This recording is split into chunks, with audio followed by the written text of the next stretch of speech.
We're live for the first time in a while. Yeah, we're live on Just Disco Beer Reviews. Adam, thanks for popping in for a beer. Thanks for a chat. Thanks for inviting me. How the devil are you, sir? Yeah, I'm good. I'm good. Thanks very much. Cool, Yeah. cool. It seems like a while, and yeah, only yesterday that we last chatted online. So didn't get to come back and catch up. It's been I don't know. It's been a good summer, but it's kind of gone pretty quick. I think. I don't know about you. The weather's definitely gone quick. Yeah, it's definitely getting cold quick, isn't it? Yeah. Yeah. Autumn is approaching. Yeah. Oh, is that the reason for the theme this evening? Well, I'm a big fan of red and brown beers, so I tend to have quite a few in the fridge. Especially at the minute, I've had a load of orders come in at once, and I've been like, no more beer, and then I went out and bought a bloody Lidl box set today, so there was a bit more beer. I'm thinking of avoiding Oktoberfest once again this year because all the beers end up being much the same, and I can just drink them throughout the rest of the year. And I've got far too many other beers to get through, like I say, because I've had a bit of a break. Got a bit of a full cupboard. Got a bit of a full cupboard. So, but yeah, red ales is one I kind of overlook. I don't know. I kind of I want to like them, and I just don't see them enough to really know anything about red ale. Really. Yeah, I think they come in a variety of different ones. So you kind of get your standard English traddy reds, which are very malt forward, and then you have your American reds that, although malt forward, have a big hot backbone. I'm a fan of both styles. Imperial reds was something I was talking. Went to Cold Beer tap opening the other weekend, and I was speaking with the brewer about Imperial reds. Because they had a little competition going where if you get a 4-pack of beer at the opening, you go into a prize draw to brew a beer with them. And I was like, it's going to be an Imperial Red if I did it. So I hope you've got a lot of Red Munich malt hanging around, because they've done a red IPA fairly recently. So. Okay, well, I tell you what, let's get a beer out whilst we're here. That's the point, isn't it? So, I see you got Elusive first up. Yes. I've gone Lost and Grounded. Oh, very good. Yeah, this is Citra Amarillo hops. One hop, I'm sure you're a big fan of. Well, neither stand out massively appealing to me. I don't really know what's in this, to be honest, but I'll have a look on the can in a sec. But yeah, I think that's probably why I don't gravitate towards red ales, because I do tend to end up finding the more American hoppy ones. Yeah. Although I probably like the malt base. Yeah. Oh, it's a very lively one. I'm glad I haven't opened it all the way. Just letting that carbonation out. Mine's gone quite carbonated, kind of big fizzy head going on. I've got nothing but head so far in this. I'm trying to get it out, but it's not agreeing. So this just off camera. Although the cat's interested. No cat. That's your cat. Is that a cat? Is that a dog? Dog. Chase the dog.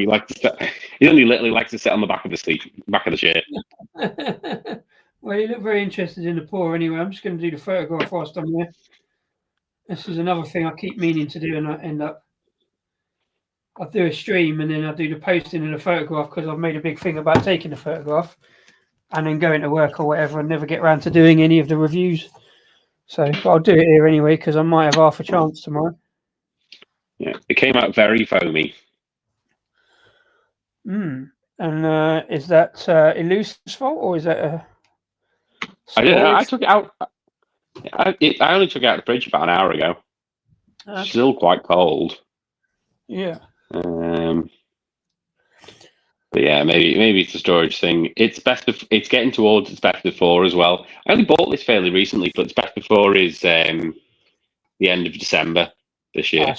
That's almost perfect for this stream, then, isn't But I say I've not had it that long, so bottle shop must have had it a while. it? Paul's in. Did it even walk across the pond? Rabbit. How you doing, sir? Devil, are you? Thanks for popping in. Mm-hmm. Do you want to give it a whiff? Yeah, let's have a look. I mean, it's a nice colour. It's definitely got the red. Yours is a lot darker than mine. Yeah, definitely darker on the camera, but down the bottom there, it's a lot lighter brown going towards very dark red. But yeah, there's definitely a difference on there. Yeah, a bit of light behind it. There's some red on that. Oh, wow.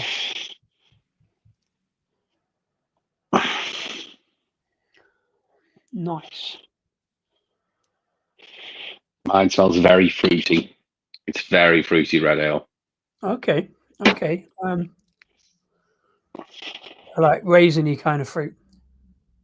Or I would say blackberries. Okay.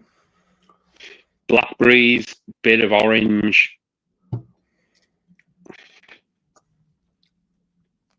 Yeah, it's that weird sort of dark fruit flavor aroma, which is strange, especially for those hops that Amarillo. You don't really get that. The orange probably from the Amarillo, but a weird sort of dark berry. Weird in a good way, presumably. Yeah. I'm hoping that's the malt that's altered it slightly. It is calming down with the carbonation a bit.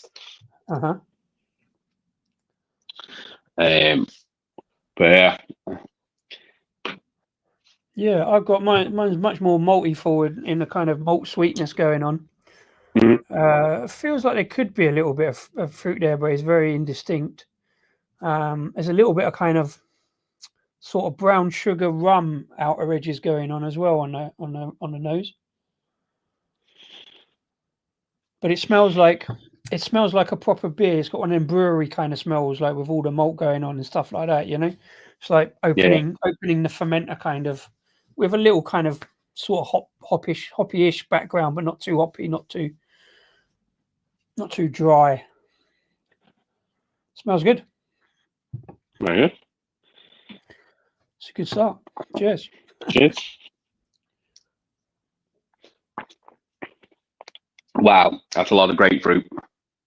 You'd love this one.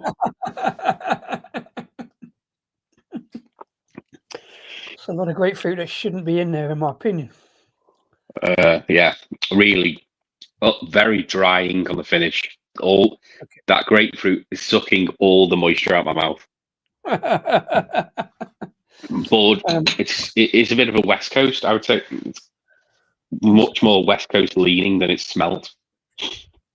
As much as I love Elusive and what they do and the story they have, I often generally avoid them purely on that basis that I assume most of it is going to be grapefruit. Yeah, it's a lot of grapefruit, not a lot of orange. That berry aroma that was on the aroma is nowhere to be found in the taste. And then the malt is just sort of an afterthought. I often find that often the few red ales I have, usually on like cask or something, I want to enjoy them, but they tend to have that really kind of dry back edge. Not necessarily grapefruit drying, but more kind of sort of rye kind of coconut husk dryness. And I think that's here as well. It's kind of it's a nice smooth kind of caramel center, but there's just the outer edge kind of little bit of roughness going on. I have to say I have had that beer before, and I've had it on tap at the brewery, and it is still my least favorite lost and grounded beer they've ever made. I don't like it at all. Is that because we're talking supermarket shelf territory? No, because I say I've had it on tap at the brewery, and it was still equally as bad. Okay, that's fair. Because I mean, obviously, I picked this up at Waitrose last week. Yeah. It was the last can on the shelf, and I'd been meaning to pick one up for a while, and I thought I haven't got many red ales in. I forgot about the other red ale actually, and I thought at some point somebody coming up is going to do a stream about red ales, and I want to put one in. So, is it new? I'm fairly. It's not new because it's been on the shelves for a while, but it's not one I remember seeing before. A couple of years old, I think. Okay. It's now in their core range. It had. I got it when it first came out in supermarkets. I think I got it from M&S. I think M&S had it for a little bit before it went to Waitrose. And then I didn't have it for because I didn't like it in the can. I didn't have it for a while. And then when I went to the brewery with James and Harry, I had it then. And it didn't improve. It was as bad as I remembered it. Especially when they make beers like Running with Spectres, which is one of the best English brewed Baltic porters. Mm-hmm. Yeah. And the saison de Avon as well, a great UK saison, and the lagers as well. Obviously, they do really great lagers, but I don't know what it is. I just don't like how they brewed the red ale. Whether it's something to do with the hop profile or what, I don't know. But as soon as I was like, it's not for me. That is personal preference. Yeah, I'm kind of on the fence because it feels like a beer of two halves. Like I say, nice smooth kind of caramel up front, and then that kind of odd roughness at the back. Yeah. Drying. Which is that? Yeah. That ABV, it shouldn't really. This one, I'm surprised how drying it is for 4%. It's very drying, almost like a 7% West Coast drying.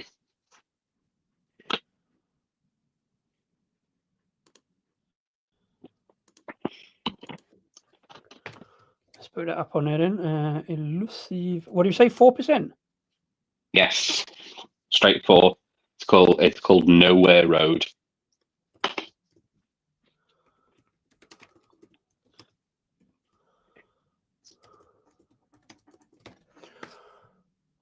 Just for completeness, let's put that up on there as we always do.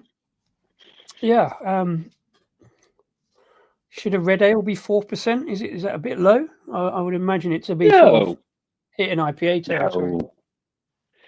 No, I think I've had like 3 ones in the 3% range for red ales. I think, like I say, I know very little about them. I don't know what that range is. So, yeah. The last red ale I had was on cask, and it was at Kirkstall's beer festival earlier in the summer.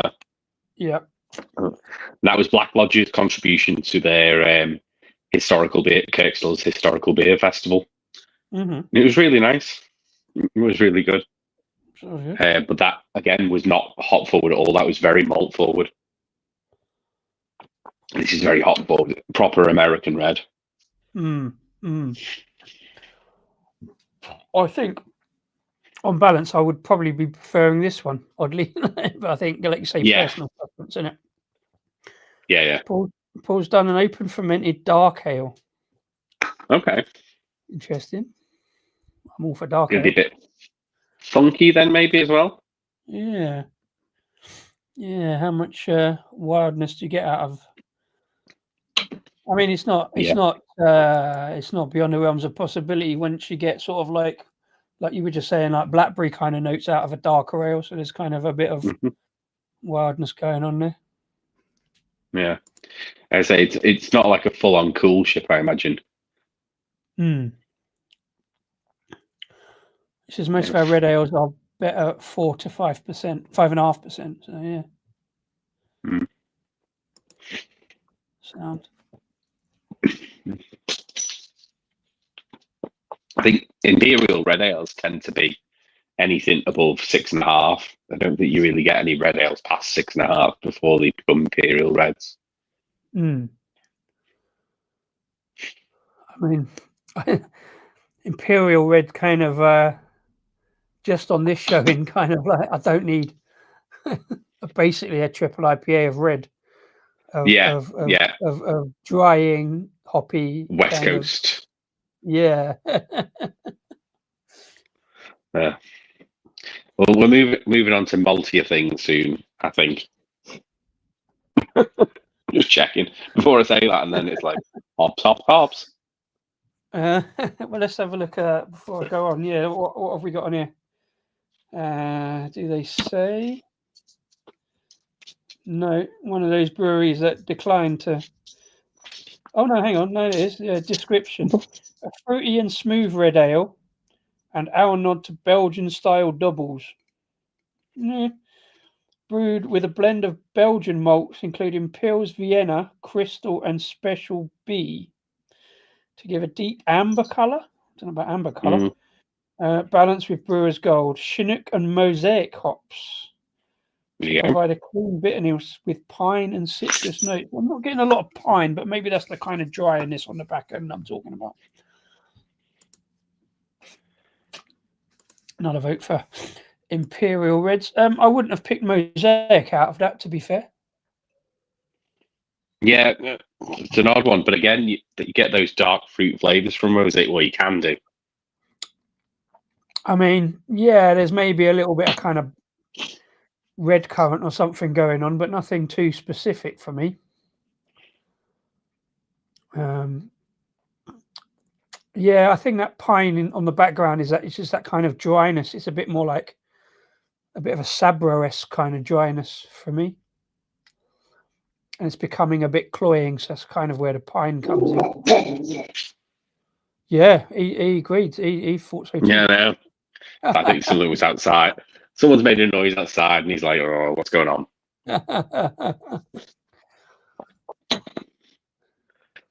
Oh. It's typical. As soon as we go on a live, he kicks off. But like, if I was sat here watching the telly, he'd be asleep. Must be a different set of radio waves or something messing with his frequency. No idea. Come on. Up.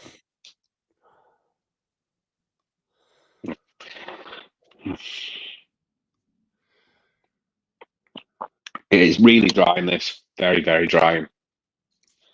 You're going to play up now, aren't you? Yes.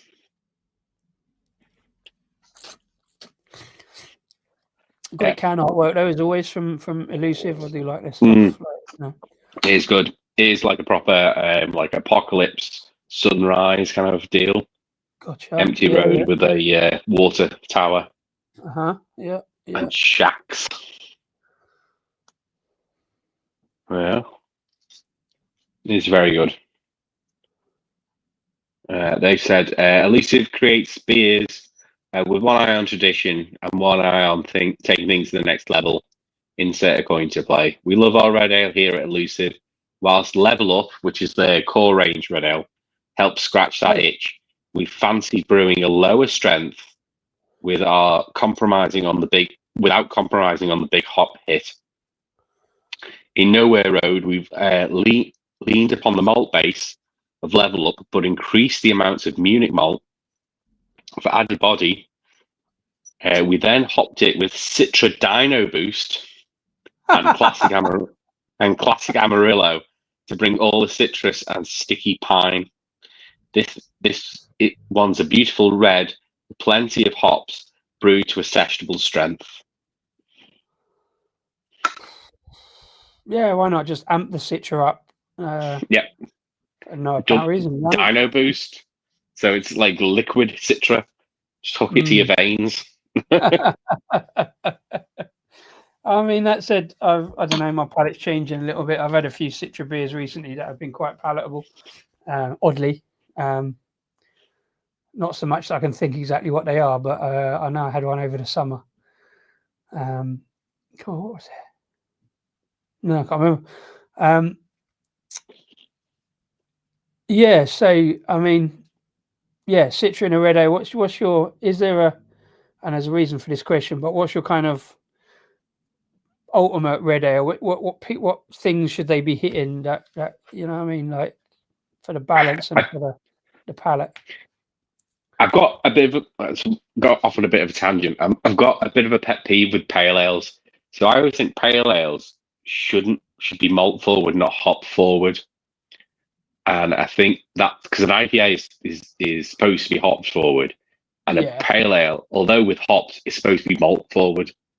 And I think that has not happened for a long time. And now pale ales tend to be hop forward, just lower ABV.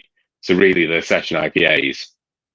And sort of, and anything that's pale and malt forward is somehow a golden ale or a blonde ale. I just think that's not what they are. No, I don't know about a golden ale. I was thinking of a golden ale being slightly hoppier generally, but no, there is a lot of that. I think probably because nobody wants to call it a session IPA if they can help it, really, because it sounds like a low ABV beer. But again, I'm slightly biased because we've got, again, on the bar 4.4% a pale ale. It's down as a pale ale because it was up at 5.4 and it ended up lowering the ABV to get it more sessionable. And even our New England is only 4.5, so we decided to call it a New England Pale Ale because it was very hop forward, but not strong enough really to be calling it an IPA. So I see what you mean, and I think that's why I don't really like messing with descriptions. Really, it's just base if the beer is good or not. I don't care what they call it necessarily, but I can see how it's annoying. Yeah, but for me that applies to to red ales. Really, red ales should be malt forward. American reds, you can have that hot backbone, that really prominent hot backbone, but it shouldn't be the forefront. The malt should always be the forefront. Otherwise, you've just brewed a red IPA. Essentially, that's what this is. I think it's more of a session red IPA, if such a thing ever exists, rather than a red ale. So for me, with the omission of the word, you can't have a red pale ale. No. Then therefore, surely a pale ale can be whatever ABV it ends up as. I agree. So, but because of the amount of hoppiness in this, I would say this is more of a session red IPA. Gotcha. So this is 5.6. So this is just about a red IPA. Red ales and red IPAs, they can be the same ABV, but because red ales can be, I'd say 6.5 is sort of before you get into imperial state. But the point is, it's supposed to be malt forward, and it's not. This is not malt forward at all. Even American reds are malt forward with an element of hoppiness, but as I say, this is very hoppy, and then I say the malt is sort of more for colour and appearance and a bit of body. Yeah. But I say it's just my pet peeve. Sorry. Well, but sort of the reason I was kind of asked. Oh, by the way, hello, Mr. Wilson. I tell you what, that's probably because I completely forgot. I normally put it up on Instagram and a little live link, and I came in a rush and completely forgot to do that. So we are in a completely unpromoted stream. But thanks for finding us, Mr. Wilson. Yeah, I come back to lives. This is like a warm up almost for coming back to live. So I've got to remember all the things I normally do to make it happen. So the reason I ask is it's too late now, but at the brewery we're actually apparently making a red ale this week. I say this week, It's going to be Saturday.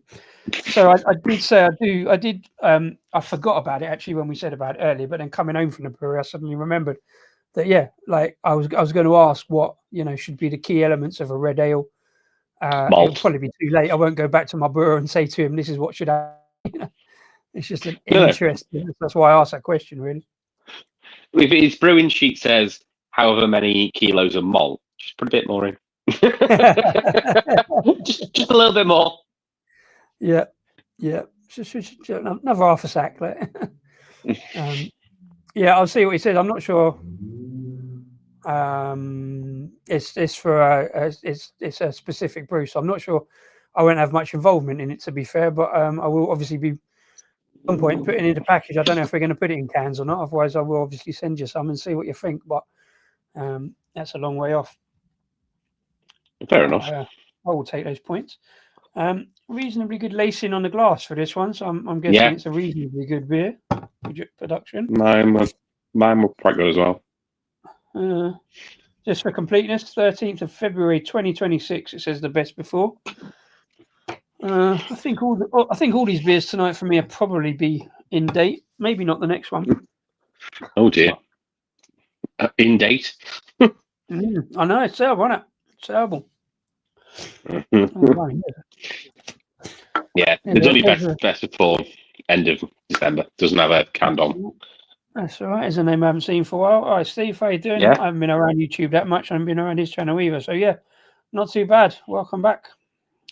Just having a few random beers on an impromptu random stream through together today. So I don't know if I like this one. I don't hate it. It's just sort of beer of two halves, and I don't really like the second half that much with that kind of dry hop kind of note. I think the fact it's in Waitrose and accessible, I could probably pick it up again if I saw it, if I sort of needed to, Yeah. But there'd always be other ones I'd pick up beforehand, I think. Yeah, I think with Waitrose getting a new, they've had a bit of an update, haven't they, to the range as well. So. Mine's kind of expanded. They've moved the beer section, and it's kind of got bigger. Although it's a lot, they've also expanded the bottles and the trad beers quite a lot. So I don't normally shop in Waitrose. I was slightly chastised the other day because I did the pub quiz on Sunday, and I always do a cheese round. So I actually picked up some cheese from Waitrose, and I only went in there. I only really buy lottery tickets and cat food at Waitrose because they can't really fudge the price on those. Everything else is far too expensive, so I don't really shop. But the other thing with the beer is the beer is usually reasonably priced because they've got to compete with all the other beer outlets. So I do tend to pick up the occasional beer in Waitrose. I'll always go and have a look around when I'm buying my lottery tickets. My nearest Waitrose is about a 30-minute drive away, so I don't go that often. Yeah, it's like, and it's probably there's not that much that you can't pick up elsewhere. There's nothing particularly exclusive, really. It's like, I think I went for a very specific thing last time at Christmas. I was looking for something specifically for Christmas dinner. Yeah, and I went then just before Christmas. I think that was the last time I went, because I had a cheeky half at the Weatherspoons over the road from. As a Weatherspoons literally over the road from our Waitrose. Nice. That's handy. My Waitrose is kind of about 5-minute walk up the road. Like I say, I walk up there and get lottery tickets because it's kind of the closest place, pretty much. Yeah. Here we go. It was the only place I can get haggis slices is Waitrose, as well as Fuller's Vintage. Someone's living the high life. Just buy a normal haggis and slice it up. Yeah. Yeah. I assume he means it's any place you can get haggis rather than specifically haggis slices. No, you definitely can get like a full haggis from Tesco McSween's. I've done. I quite like haggis. I'll have it quite regularly with mash. So yeah. I tend not to bother. I'd rather have black pudding, to be fair. Yeah. That is nice for a change. Yeah. I mean, it usually comes around in January, so I just wait till like beginning of February when it's all reduced and you get it cheap. Yeah, fair enough. Yeah, February, that's a big one, isn't it? Yeah, fair play. So you get smaller selection. Well, I'm going to knock this back, and I'm not massively sad to see the back of it. It's been okay, but yeah, a bit more dry now, so definitely going to need a little palate cleanser in between of that, though. It's very much like licking the outside of a coconut, that. But not actually coconut tasting. No, just the outside bit that's kind of rough, and it started off kind of rum and brown sugar and maybe a bit of raisin, I suppose, red currant, and then just sort of ended up being a bit rough at the end. But got to try these things. Are you ready for round two? Yeah. Oh, sorry, you should dive in. Well, I'm sticking with red for number 2. Okay, I've got brown. Uh-huh.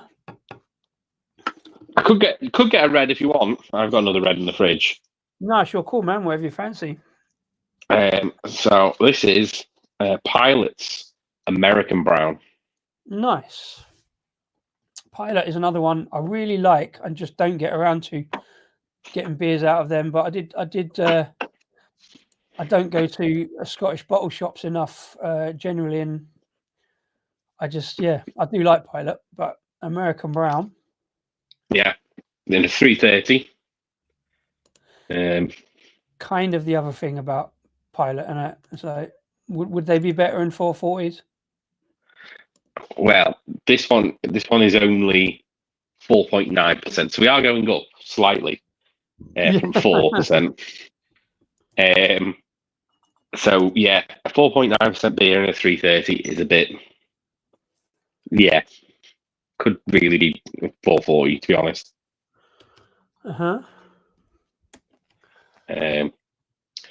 But let me know if you want me to read the description. It's going to be quite embarrassing because it's done as a cowboy. Okay, we'll read that out in a bit. That sounds like fun.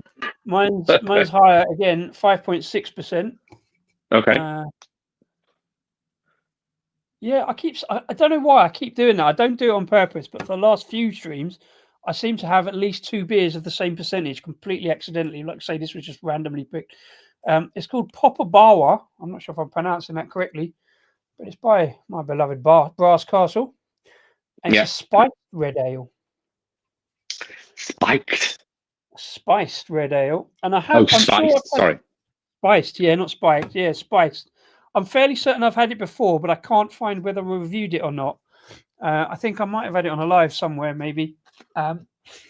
But yeah, so I'm sort of not quite going in blind with this one. I'm sure I enjoyed it, and it might have been I just picked it up at a bottle shop by accident because I saw it and it sounded good, and forgot I'd had it previously. So let's see how we get on, I suppose.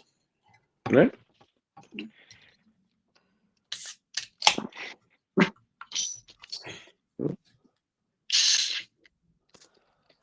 This one's not lively, it's just difficult to open.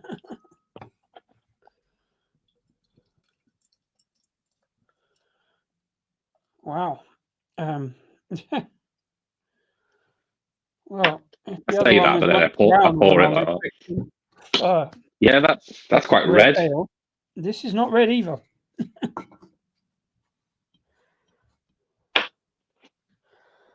There's a sort of hint of red on that, whereas yours is very definitely on the darker shade of brown, isn't it? Yeah, there is some light bleeding through it, but it's quite dark. Again, not necessarily a bad thing. It's just not quite what you expect. No.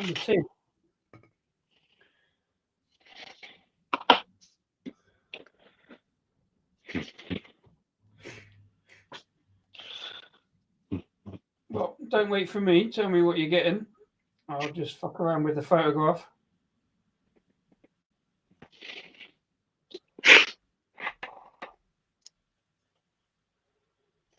Bread. Very bready. Almost like a pumpernickel. I was going to say, is that rye bread coming through? Yeah. Yeah. Bit sweet on the end. The hops appear to be more perfumey than spiky. Ooh, floral. Very floral. Bit of chocolate in there. Is that what you want from a brown ale either? Any more than a red ale? Well, shows more promise because it does seem to be more malty on the aroma, at least, especially with that chocolate.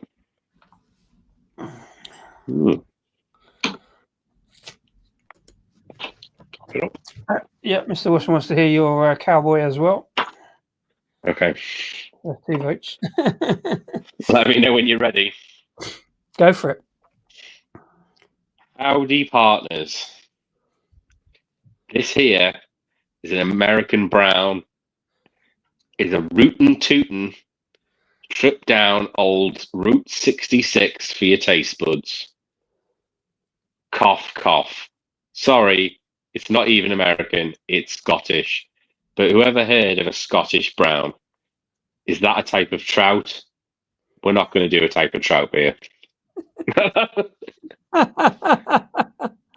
That's the Scousest cowboy accent I've ever heard. I know. I genuinely thought you were going to go American there. I think Mr. Wilson did as well. No. It doesn't say which hops though. Damn. No. Scottish water, barley, hops, yeast. That's it. Doesn't say what hops. I haven't seen Pilot on Twitter for a while, but they used to have quite a decent Twitter account. They used to have quite a good comedy bent from a lot of their comments, and it kind of goes onto the can. But yeah, very difficult to get that break between Scottish and American. Yeah, nice can art though. That looks really light to me. There's very little red in that at all. Yeah, that's all almost. I would say more amber. Yeah, very much so. But plenty of carbonation racing up the glass. Nice little bit of head development. Nice creamy head. Bit of lacing already. Mine almost looks like a pint of Guinness from here. Yeah. Now, obviously, I've put it up as verses on the banner, but that's just because that's what we're drinking. So we're not comparing like for like here anyway. But yeah, this is weird. It's one of those beers that smells thin, if you know what I mean. Yeah, watery. I always hesitate to use watery. It's more spring water, but yeah, there's a little bit of kind of fruitiness, maybe some mild spiciness, but I'm sure I enjoyed it last time I had it. So let's dive in, I suppose. Cheers. Yeah.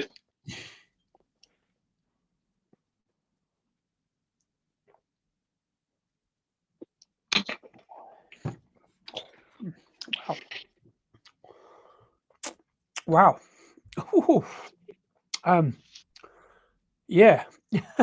That aroma kind of belies the flavor.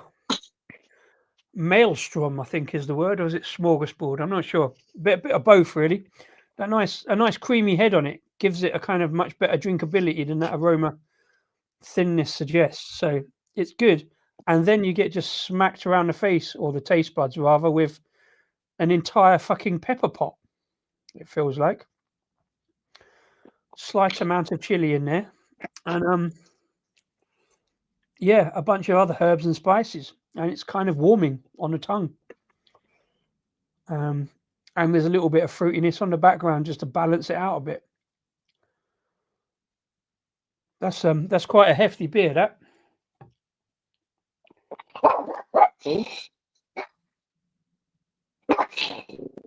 Bias. Come on. So.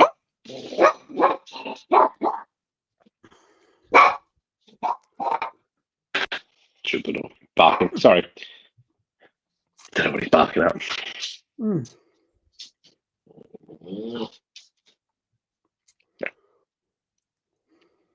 This is very. Just waiting for him to settle down. Sorry about that. It's very malt forward. It is very much hot cocoa. Nice. Rather than chocolate. Mm-hmm. It is, as I thought, very floral on the back. It is still a bit drying, but nowhere near as much as the red ale. The right amount, really. The one should go back for another bit, but it is very sort of sharp cocoa. Not sweet at all. I wouldn't say it's thick, but I wouldn't really say it's thin. Probably about medium body.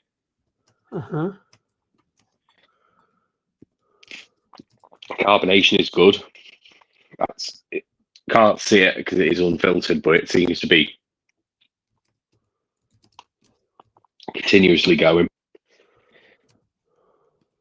Yeah, it's nice.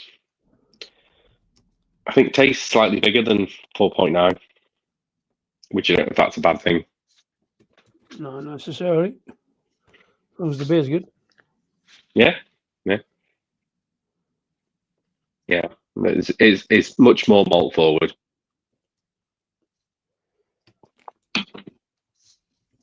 Yeah, yeah. I do quite like Pilot's beers, but I do think they do better with their darker beers. Yeah, I mean, what's it? Macchiato is probably the top of the tree. Yeah, I don't think I've had a Pilot beer for a couple of years. I keep missing out. But even some of their core stuff was generally, again, it's just pretty sessionable, really. the deluxe stout's pretty good. It's just a shame they don't do any cask. They're all keg. Oh, okay. I think some of their maltier stuff probably would lend itself better to cask. Yeah. Well, yeah, it depends on the where the serve, really, doesn't it? I mean, I think keg beers end up being equal to cask. People just assume it's keg and cask are two separate things, but depends on the. I should imagine their size. It's all kind of, it's not keg conditioned or anything, so it's nowhere near cask. But Yeah. Mm.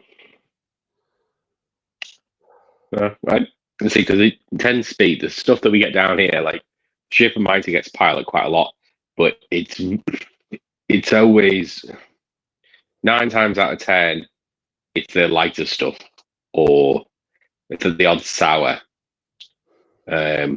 But then they do get the stout, but it's usually right towards the end of Christmas. But the rest of the time, it's sort of it is the lighter stuff. The blue, is it Lady Blue or yeah, Blue Lady? Can't remember. That's quite common. okay, yeah, I think they're. Let's see, they're one in the light green can, like Vienna or something, was quite prevalent for a while. Yeah. Yeah, I can't remember what the blue one is. Definitely something blue. No, I think it is Blue Lady. Yeah. I think. Because it's a tea. Is it a tea, like a tea pale ale, the same way that Marble do it? Oh, Do okay. a Earl Grey. Yeah, yeah. I'm not sure. I'm not sure I've had that one then. Even in can, I don't think. But I need to look out for them more because I did order I think back in the day, like you end up having to buy 12 cans, and I never really want to buy 12 cans. Yeah. Generally, if I can help it, but they've got some good, and it was also, once you buy 12 cans, it was getting a bit pricey, and I was trying to keep the price down. For now, I don't bother about the price; it don't really matter now. But at the time, This is from a Scottish bottle shop, so this is from the Wee Shop, the Wee Beer Shop. Wee Beer Shop, yeah. I found a new one. I found a new one the other week that I bought a very specific beer from, Scottish beer, and a few others. It was quite good, called Beer Hive in Edinburgh. All right. They were really good. I mean, they had all the same stuff as everybody else, to be fair, but they had this one specific beer I was looking for. Yeah. So I bunged in an order and picked up a few other Scottish beers. Cork and Cask is another good one. There's good Scottish bottle shop website. Oh, right. They had a lot of Chromation and a lot of Moonwake, which is a brewery I don't get to see enough of. No, I've had one or two cans, and I should like them with their can design, but I don't know. Yeah, I don't see enough of interest from Moonwake. It all seems to be fairly kind of session stuff, but yeah, I think that is sort of their specialism. I think they do quite a few lagers in their core range. They also have a red ale, 4% red ale. But they had towards springtime, they had a lot of dark lagers brewed, which interested me quite a lot. Oh, yeah. And I think they had a Baltic Porter as well. But yeah, Czech style dark lager, UK brewery brewing that is quite interesting, I think. Well, stick around because I've got one coming up. Oh, there you go. So yeah, this one is it's troubling in a good way, really, because it's kind of the spice on it is really like warming. I feel like I'm sweating a little bit. I don't think the temperature's got well. I know I've got a hat, but I had that on before in the last one. But yeah, it's kind of proper spicy, in a really good way. It does say, to be fair. Oh yeah, there we go. Cumin, chili, ginger, cardamom, cinnamon, cloves, and black pepper. There you go. The cloves worry me because I've always assumed I'm allergic to cloves due to a childhood incident in a fish and chip shop and some projectile vomiting. But after having apple pie and custard, but it seems to be okay in here. But yeah, that's a lot of stuff gone into that. Yeah.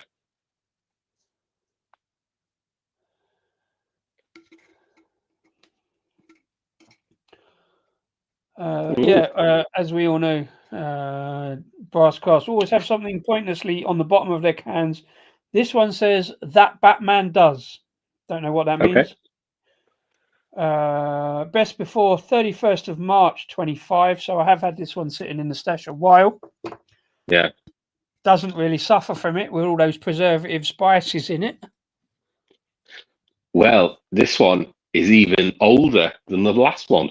Best before 23rd of October 2025. We've only got a month and 2 days left on the.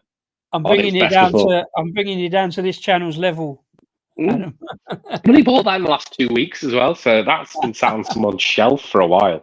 Bit naughty, yeah. Well, yes. I mean, they've got to be sometimes, haven't they? I suppose. David Wilson says, local bar due to get a newish Scottish brewery called Stenroth. Never heard of them. Not new one on me, but all good for a new brewery. Check them out. Let us know how it goes. I do like people pointing out new breweries, so I will always go and check them out just to see if like what beers they've got on and if they've got anything new, exciting, different, or whatever. Tends to be they generally haven't, but it's worth checking out. Ooh. So yeah, and obviously getting a newish, unheard of Scottish brewery this far down south is kind of different and interesting, isn't it? I wonder whether they've gone to like a Cave Direct or a wholesaler of that ilk. Yeah, and that's maybe why it's come down this far, because it's gone to a central warehouse. After you got a Baltic Porter, then we're all good. Bless you. Fair play. I say that for the date. Plenty of lacing on that glass again. Mm-hmm. Looks nice. I say that creamy head does kind of help with the mouthful. Not mouthfeel, but mouthful. It kind of balances out that initial roughness into a nice, like, creamy gulp. I would struggle. I'm sure I said this last time. It's a great beer because it is so different with so much in it. Obviously, it's not a session beer. It's just one you put in to try, really. I'm sure I've asked this before. Do you get much from Brass Castle? Do you see them, or what's the general feeling? I see the same beers over and over again in bars. So, Disruptor, Bad Kitty. Yeah. There's another pale. I'm trying to think what it is.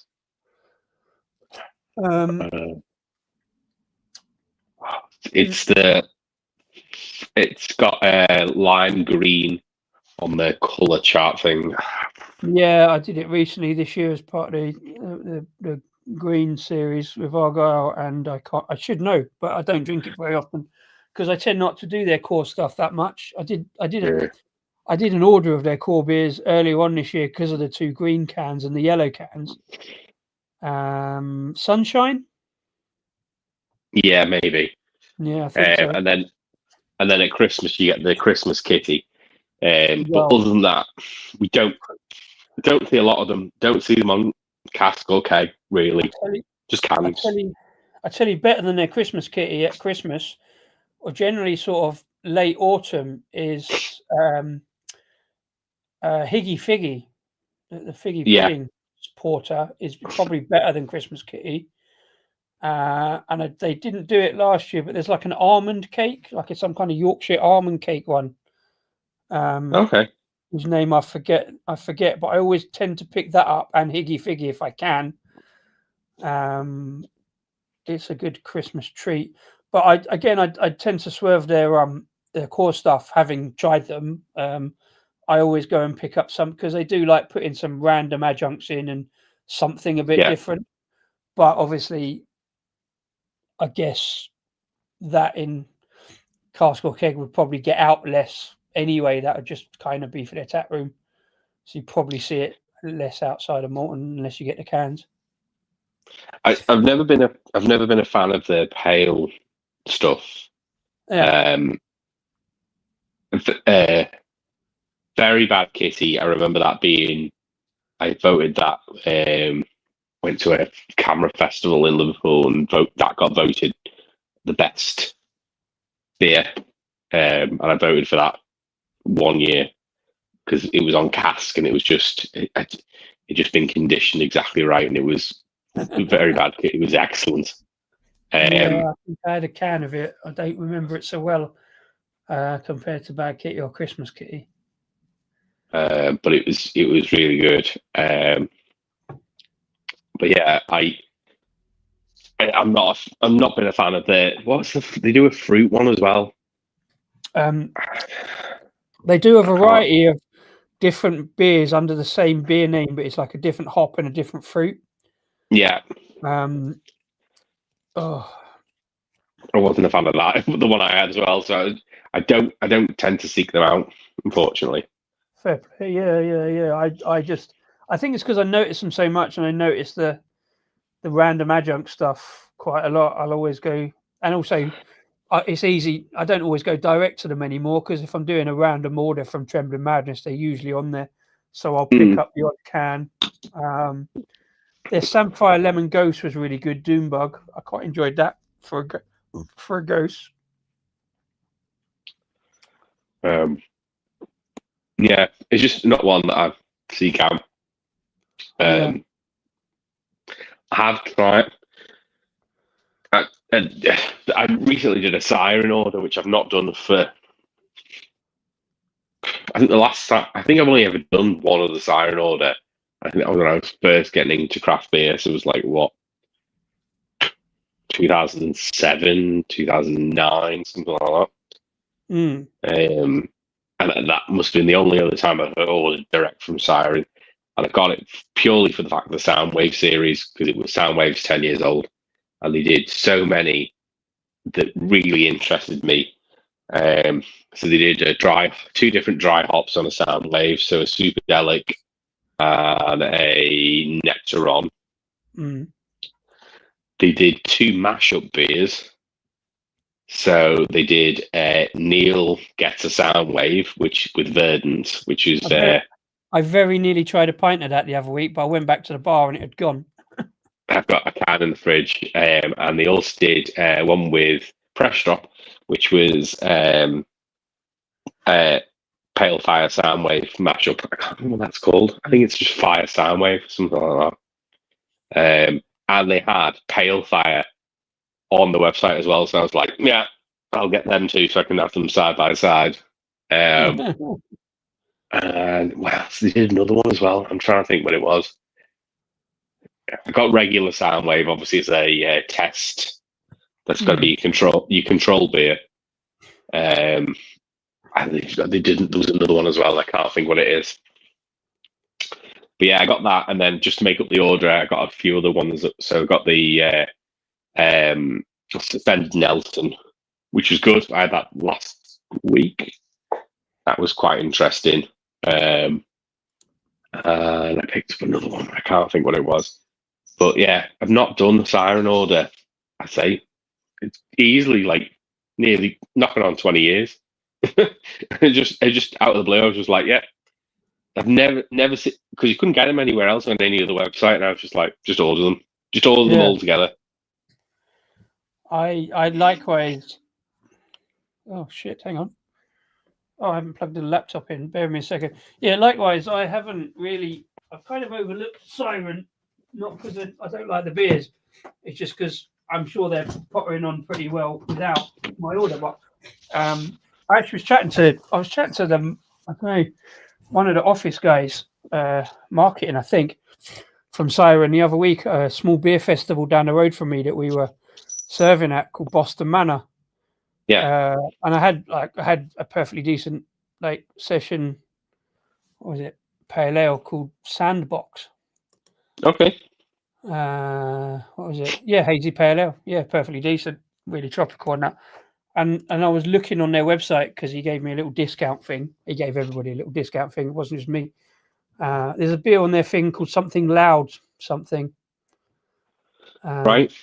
So I was looking on their website the other week, and I'm like, I could do an order, but I've already done 2 orders of beers I don't need, and I'm like, I'll see what I can do. But Siren, I ordered 2020, 2021. I was ordering box. I got half a dozen big boxes of theirs over there, and I've just sort of drifted away a little bit. I ordered it. I took a week to come, which was quite a while. I was a bit miffed at, in this modern day and age, why it took a week. But I ordered it during the August bank holiday. Yeah. And I got a bit of discount as well. I got 10% discount as well, which again added to the impetus to order from them. I've got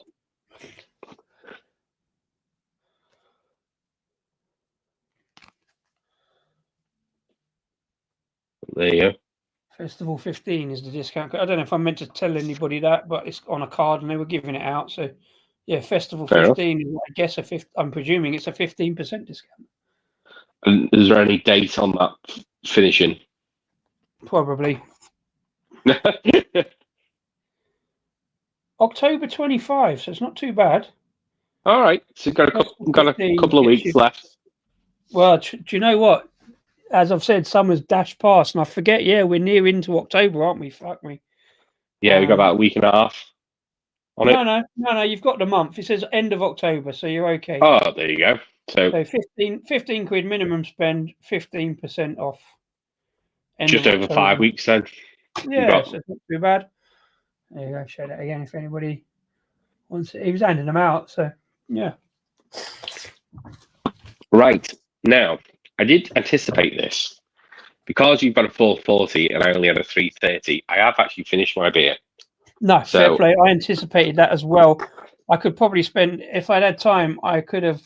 I'm sure there's a red or a brown ale in one of the Beer 52 boxes I have because I forgot to cancel, but I didn't have time to go search through. So you crack on, sir. So I have another brown, and then we'll finish together. That sounds ruder than I meant it. Only in your fragile little mind. And this is a collaboration. So it's brewed at Wylam. There's another brown ale in collaboration with Daya, and it's called The Sky is Crying. And it's a 5.2 American brown. So we're going up a bit more. So we've gone from 4.9 to 5.2. And like every Wylam can I've ever bought, there is absolutely zero information on it. Wylam are they're the biggest ones for doing it. They put absolutely nothing on their cans. It winds me up. Yeah. There is literally nothing. Because it can't cost anymore to type a few extra words on a can. They've got big bits of blank spaces as well. Yeah, and it can't be a massive trade secret. People want to know what they're drinking, like. I've done them over because they actually do say the hops in very, very small writing. So I almost missed it. So the hops are Simcoe and Crush Okay. in tiny letters. But everything else is just either foreign ingredient translations where it's brewed, which I knew anyway. While I'm saying that they're celebrating 25 years this year, I didn't realise that they started. Really? Yeah. Wow. And do you know what? No, one second, That's my headphones are out of battery. I have a backup. oh no. So 1 sec. So I can't hear. There we go. And do you know what? You've also managed to pick two breweries, despite their craft beer credentials, that I have never drunk anything from, as far as I'm aware. There we go. I can hear you now. Can you hear me? Yes, mate. Yeah. I was just saying, you've managed to pick two breweries. Well, they don't. That despite their craft beer credentials, I have never, as far as I'm aware, drunk anything from either of those two breweries. Oh. I've actually been to one of the breweries. I've been to Wylam, and I was thoroughly disappointed because they had 4 beers on. Well, yeah, Hopsing's in. I enjoyed that. No food, and they had a wedding on, so it was not ideal. It was lovely. Yeah, it's a beautiful brewery, absolutely beautiful to look at. the building itself, I've seen it from the outside. Yeah, lovely. And you walk through the park to get to it. It's the former Newcastle Arts Centre. That's what it used to be before Wylam bought it. And it is epically beautiful. And what was it before that? Because I thought I've always imagined it some kind of water company or kind of pumping station or something. As far as I know, it's always been the Newcastle Arts Centre before Wylam had it. Uh-huh. So it looks like that kind of those, those columns. It looks like some kind of water company or worse, a sewage company. It's like Newcastle. Sewer or something like that. As far as I know, it was like always a wedding on at Wylam, says Hopsy. Yeah, it was, and you lose more than half the brewery to the wedding. You get pushed in sort of a very small part of the building, where the taps are, and there wasn't much on. They didn't have Wylam Best on, which I was with Peter, clueless drinker, now casual smokers. He was very disappointed. He wanted a cask pint of Wylam Best at the brewery, and that wasn't on. They had Jakehead, they had Hinky the Rake, the lemon one. Yeah. And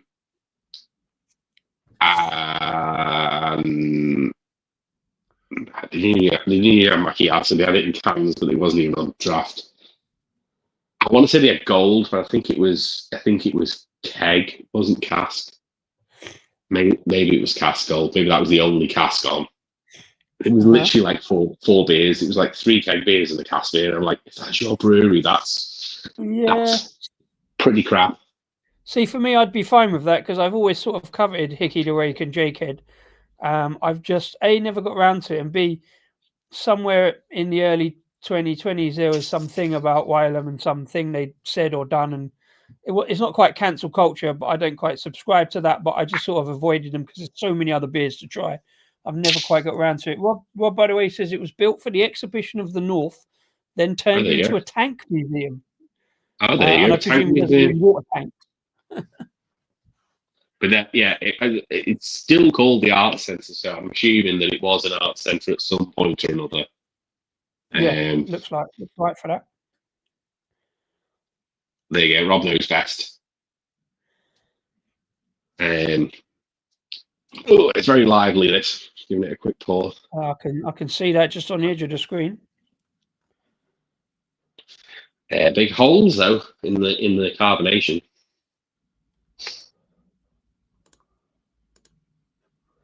Hello. Sorry, I can't find the. No, where's the bit I need? Oh fuck! Shared There you go. screen. Shared screen.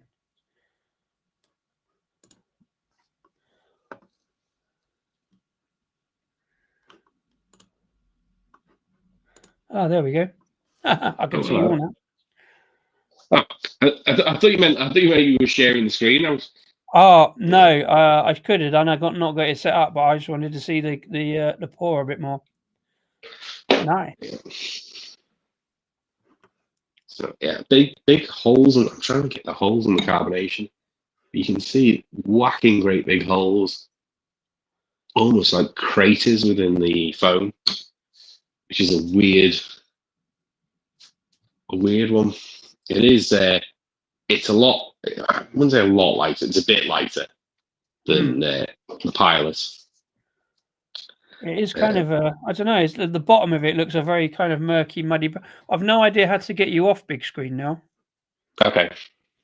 Oh no, hang on. Here we go. There's a little. There we go. Minimize. There you go. Here we go. Mine of information. Rob says Wylam was a very traditional brewery before Dave bought it and jumped on a craft bandwagon. Dave sold it a year or two ago.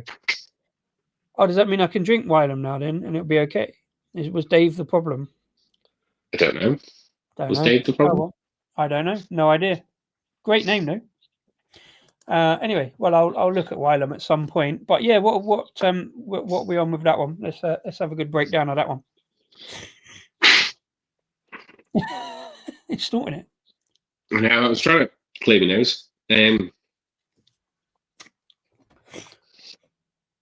Not getting much on the aroma at all. A little bit of dark fruit.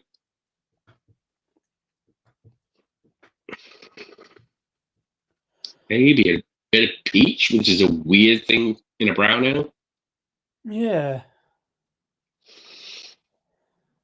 That's it. Nothing. Just a bit of a weird low-level fruit note, which I'm trying to pick apart. I can't. No real malt. There's no chocolate aroma. Not really any biscuity or bready or anything. Just that low-level fruit. That's it. It's a weird one. I'm gonna go in. Cheers. Yeah. There's loads on the taste. I don't know why it's not coming out in the aroma. Often happens, don't it? Malt loaf. It's a malt loaf. Nice. With a big citrus backbone. It's not at the front, it's at the back, which I prefer. But it's all sorts of grapefruit, unfortunately. Orange and citrus fruits. Maybe a bit of peach at the very end. It just burnt that back, and I was like, peach.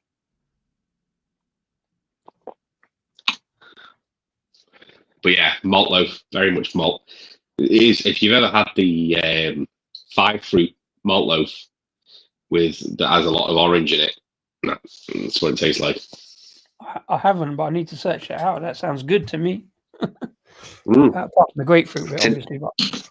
Yeah, no, there's no grapefruit in the 5 fruits. It's candied orange and all sorts. It's red pack malt loaf. I had this discussion with my boss the other week about he reckons my general dislike of grapefruit kind of clouds slightly sometimes my judgment about beers.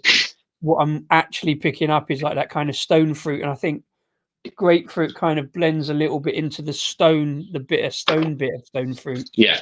Right, so you get that kind of blend into peach, and I think he might be right. I often mistake that pithy grapefruitness for kind of a stone fruit kind of what blends into it, but I'm still not that keen on it. Maybe you just need to eat more stone fruit, so you like your peaches, your nectarines, your apricots. I'm a big fan of apricots, but I mean, in this country, having eaten like apricots and peaches and stuff in the southern hemisphere where everything is just better, apricots in this country tend to be a bit hit and miss. They're usually imported anyway, aren't they? They're usually Spanish.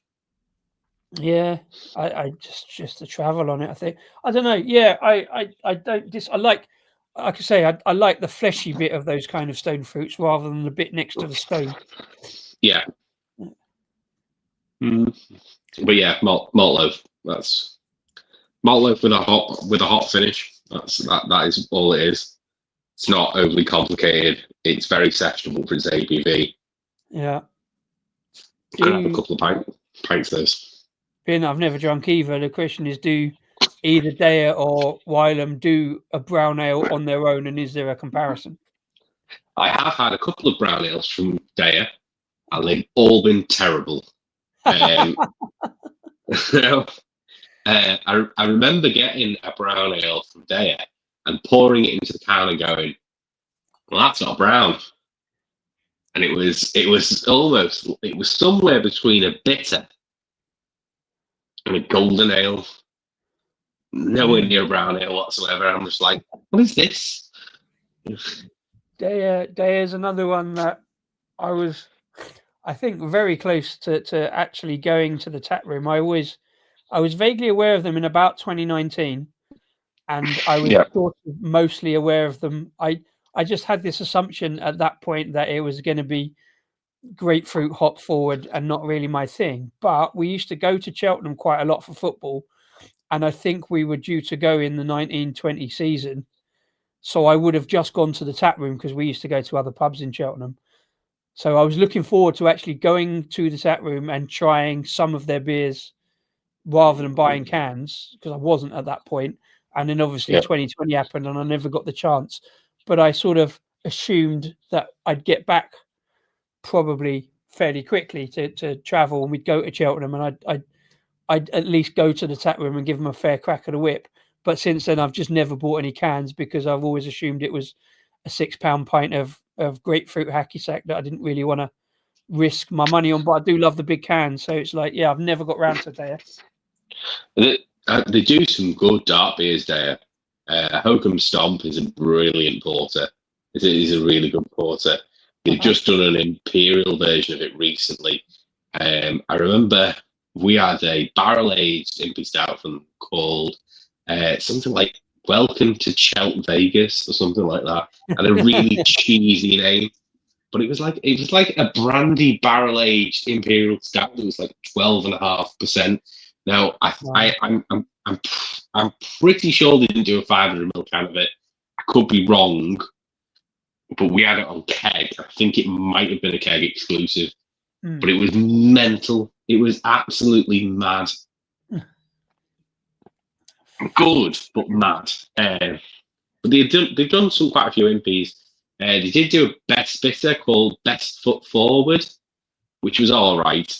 Not, again, very hoppy for a bitter. I love hops. Like, if it's a New England IPA or a West Coast, fine. But don't market something that should be malt forward and dry hop the shit out of it. Yeah. And that's what it was. It was basically a dry hops best bitter. Wow. Yeah. But I say the dark beer is really good. So even if you don't stick to dark beers, because Hokum, so I'm pretty sure is Core Range now. That's their main porter in the Core Range. I would have to have a look. It's probably, I mean, yeah. Once I get back out and find some pubs to go to, if it's on, I should just pull the trigger and have a pint of it, or maybe I just get some cans in. But there's so many other breweries I'm getting cans from. That's the problem. But yeah, I tell you what, this has got a lot more drinkable. That massive chili and pepper hit is kind of dulled down a little bit, and it's really nice, really nice. Still very good. Still difficult to be a red ale necessarily with the colour, but there is a little bit of maltiness, but it's kind of hidden by that chili and pepper and cardamom, I think. But it's really intriguing, like, for all those things in it. I've got a spiced milk stout in the cupboard, and I might leave it for a bit longer because I'm not a big fan of spiced beers. I guess it depends on the spices used, how many and how prevalent they are. I mean, it depends. I mean, this is obviously, it's got cinnamon, but that just gives a small sweetness. But the more, is it right? The more herby spices, like going towards chili, and oh, it's got ginger in as well. The ginger is definitely giving it that little fire kick as well. And I wonder if the ginger affects that color a little bit. Yeah, ginger is one that I'd maybe avoid. Cinnamon I love. Nutmeg, brilliant. But ginger and chili and beers are my nemesis. I remember when I got up to 200 subs, I did one that I knew I wasn't going to like. I did a chili beer stream just because I didn't want to get to 200 subs. So I did something I didn't want to do, which was chili beer. And I still don't like chili beers. It's something that I don't think I can train my palate out of. Yeah, it's one I tend to try. Usually with like I usually prefer like the chili chocolate is generally okay because the chocolate balances it out for me. Chili and some big fruits are fine. Oddly, I think this one's okay. The chili's not massive, but it bounces with all those other ones. But yeah, I know what you mean. I know what you mean. I'll always sort of try it, but won't always necessarily enjoy it. And I gave up on them for a while, but Yeah. this one works for me. Really nice.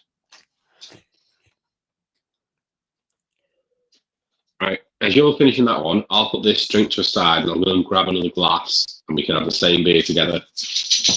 All right. Well, not the same beer, but you know what I mean.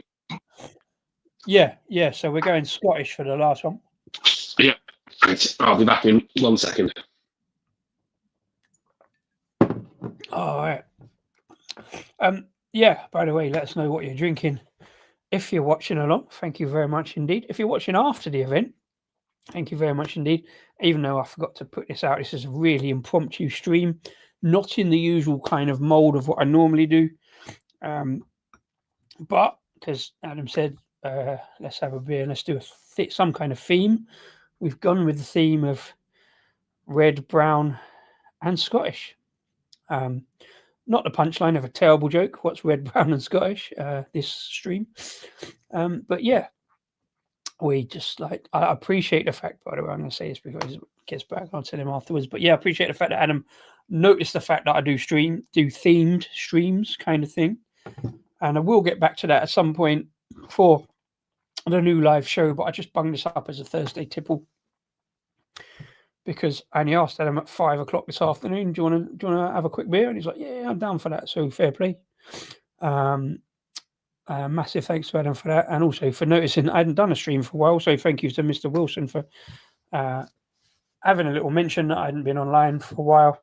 Everything's grand, by the way. Everything's fine. I'm just I didn't mean to take a break. I did mention it to Adam, I think earlier. I had a little bit of a wobble. One thing didn't quite work out as I wanted. I've got 4 videos. I put a video out this week. It was 5 months in the making because I spent the last 3 months fannying around. I mean, I not really have the time. So I put that out yesterday. If I get around to it, I will. Where's it? Yeah, I'll put the link up there somewhere. So if you want to watch that as well. So yeah, it's just a little story about how I got some beers, how I won some free beers. And yeah, I sort of looked at it and I get to a point where I'm like, really, my own voice annoys me. Contrary to popular belief, I do not like the sound of my own voice. So it takes me ages to get videos edited. And I know some people don't do videos, they just do lives, and that's fine. I'm fine with that. I like to do a bit of both, to be fair. Mostly because I've got far too many beers. Welcome back, Adam. I was just waffling. I was listening. I was letting the dog out and grabbing a glass. Right, so for beer number 3 or 4, we've gone red, we've gone brown, we're going Scottish next. Even though you've already gone Scottish, you're going back to Scottish. Go back to Scotland, but this is a very Scottish one. It's described as it is an 80 shilling style, but it's called a Scottish export. Okay. From Simple Things Fermentation. Yeah, I thought it was, but they don't seem to have put the STF on the front of that can. A kind of No, double branding X, which thing. is the shilling reference. Ah, I see. Gotcha. Well, obviously, I also went Scottish. A brewery that I often pick random cans up, but I've never really been to. But over in Edinburgh is New Barnes. Oh yes, had Which is that recently. very well thought of, being various other ex breweries and moved up to Scotland and started their own brewery. It is a 4.9%, so I'm actually going down. Yeah, A Dunkel dark lager, as they call it, dark lager beer. very good. I've gone up. I've continued the trend of going up to 5.5. So gone from 5.2 to 5.5. Huh? But yeah, I've had that New Barnes. I really rated it. I think New Barnes for Scottish breweries probably do the best style lagers. I think. Okay. I mean, it's brewed in Scotland, but other guys who run it actually Scottish, or they moved up from London, and are they Scottish and then moved back to Scotland? I don't know. I don't know whether they were Scottish because they're from Beavertown when it was Craft and Colonel. I don't know whether they were Scottish and went to university in London I and think, stayed in Harriet.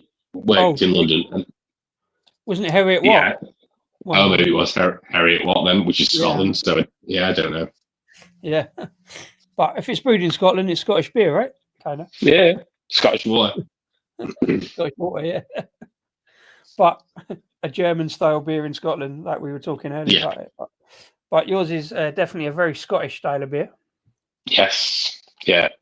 Yeah. The export, so that's why it's got the triple X on it instead of the usual STF, which some things fermentation seems to have.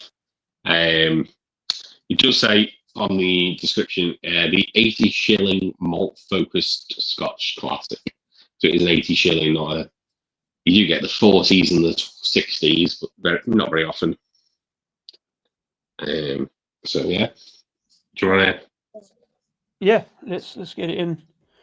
Get it in glass. I haven't had the best experience with this brewery, so I'm hoping Well, this I is was going to say, because I remember a series of videos, I think around about Christmas, from Harry, who was generally quite uncomplimentary about the yeah. STF beers he had. I've had one. It was a pineapple pale ale, and I thought it's perfectly okay, to be fair. I remember having the Hefeweizen and it had some brewing problems. Well, anyway, New Barnes looks pretty good. Yeah. Kind of thin, definitely very brown for a Dunkel. Also, definitely the right colour. Yeah. Almost golden. Well, that looks all right. That looks spot on. Yeah. Very brown. Oh, Bleeding through at the bottom. Remembered. Mr. Wilson reminds me to do the photo. Photo, yeah, I was about to say. Oh my gosh. That does not smell right. That does not smell good. Oh, really? Yeah. It's one of those dark beers with that kind of cocoa note that has a kind of vegetable kind of aroma.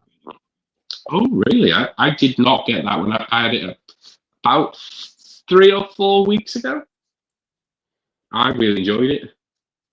It's a sort of a really strong malty note, but there's that kind of, I hate to say it, decaying vegetable matter.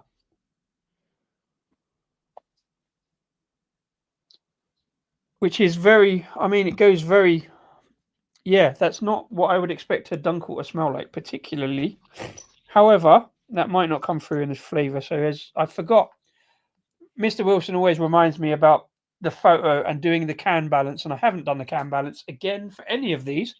So let's just do a photo. I like doing a can balance because it just amuses me.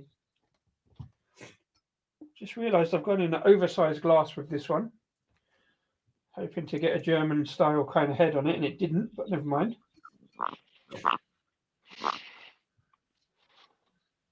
Well, Right. So what you're getting? How is Simple Things shaping up with this one? Having just kind of slated them a little bit. I'm not gonna hardly anything.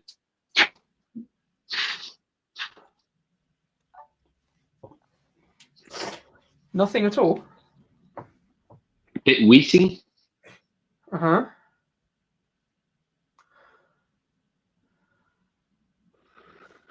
Bit brown bread. And that's it. Very low on the aroma.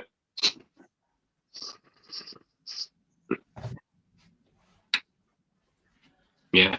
Wheat and brown bread.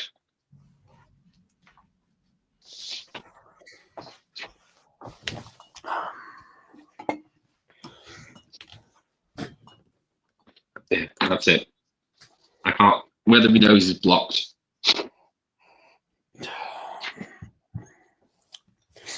Well, I don't know if mine is, but I'm going to go so far as to say, and I apologise to newborns in a way, but it smells like my cat's litter tray in the morning. Oh dear. Yeah. I don't know if it's a kind of malty note or whether there's a kind of overly kind of stewed kind of grains kind of note, or what, but it's really weird. It's not necessarily off-putting, it's just really kind of pungent in a way. Anyway, we're in for a penny, in for a pound. Let's get it down. Yeah. Cheers, or Cheers. Sláinte, should we say? Yeah, sláinte.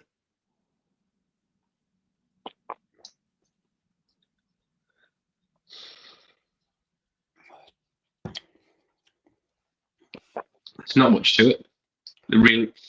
There is on the flavour.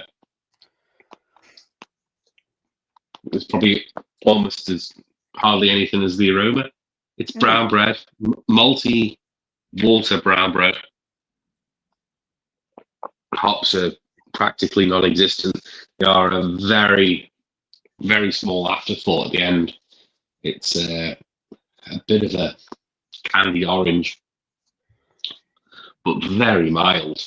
Very mild. Like one tiny bit dropped in the whole can. I guess you want it to be quite much more malty, not necessarily, I imagine, particularly hoppy. No. Yeah, more kind of going towards those brown bread, kind of brown sugar kind of notes, I would imagine. I haven't had too many wee heavies. Well, we'll get to the description and you'll see why I'm a bit miffed. Right. But yeah, how is the new bars? Is it better than the aroma? I've got to be honest now. Really? Because sometimes with a beer, you get that whiff as you take a gulp and it doesn't help. Yeah. Or sometimes it does. There's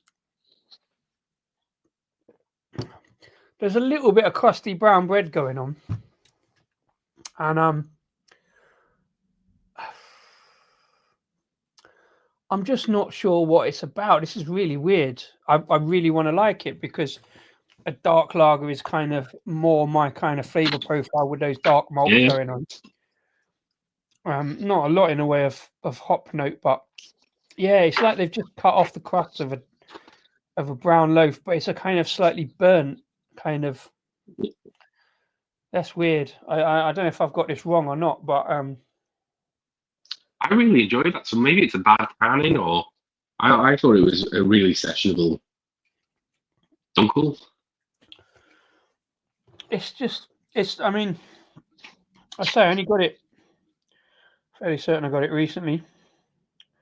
Yeah, they just rebrewed it. So unless it's years old. Nah, November 2025 it says here, so yeah. Yeah, I don't know what that's about. It's not the best dark lager ever, I think is the main thing. It's sort of, yeah, there is a kind of bready note, but it's just a kind of slightly burnt crust of a slice of supermarket brown bread, if you know what I mean. Yeah. That's weird. I'm slightly biased, probably having last week tried a bunch of Czech beers, Czech lagers, especially their dark lagers, and I Yeah, probably slightly err on the side of Czech dark lagers than say Dunkels. But yeah. if I'm going to be a lager drinker, then it's going to be a Dunkel or something like that. It's definitely not the best Dunkel I've ever had.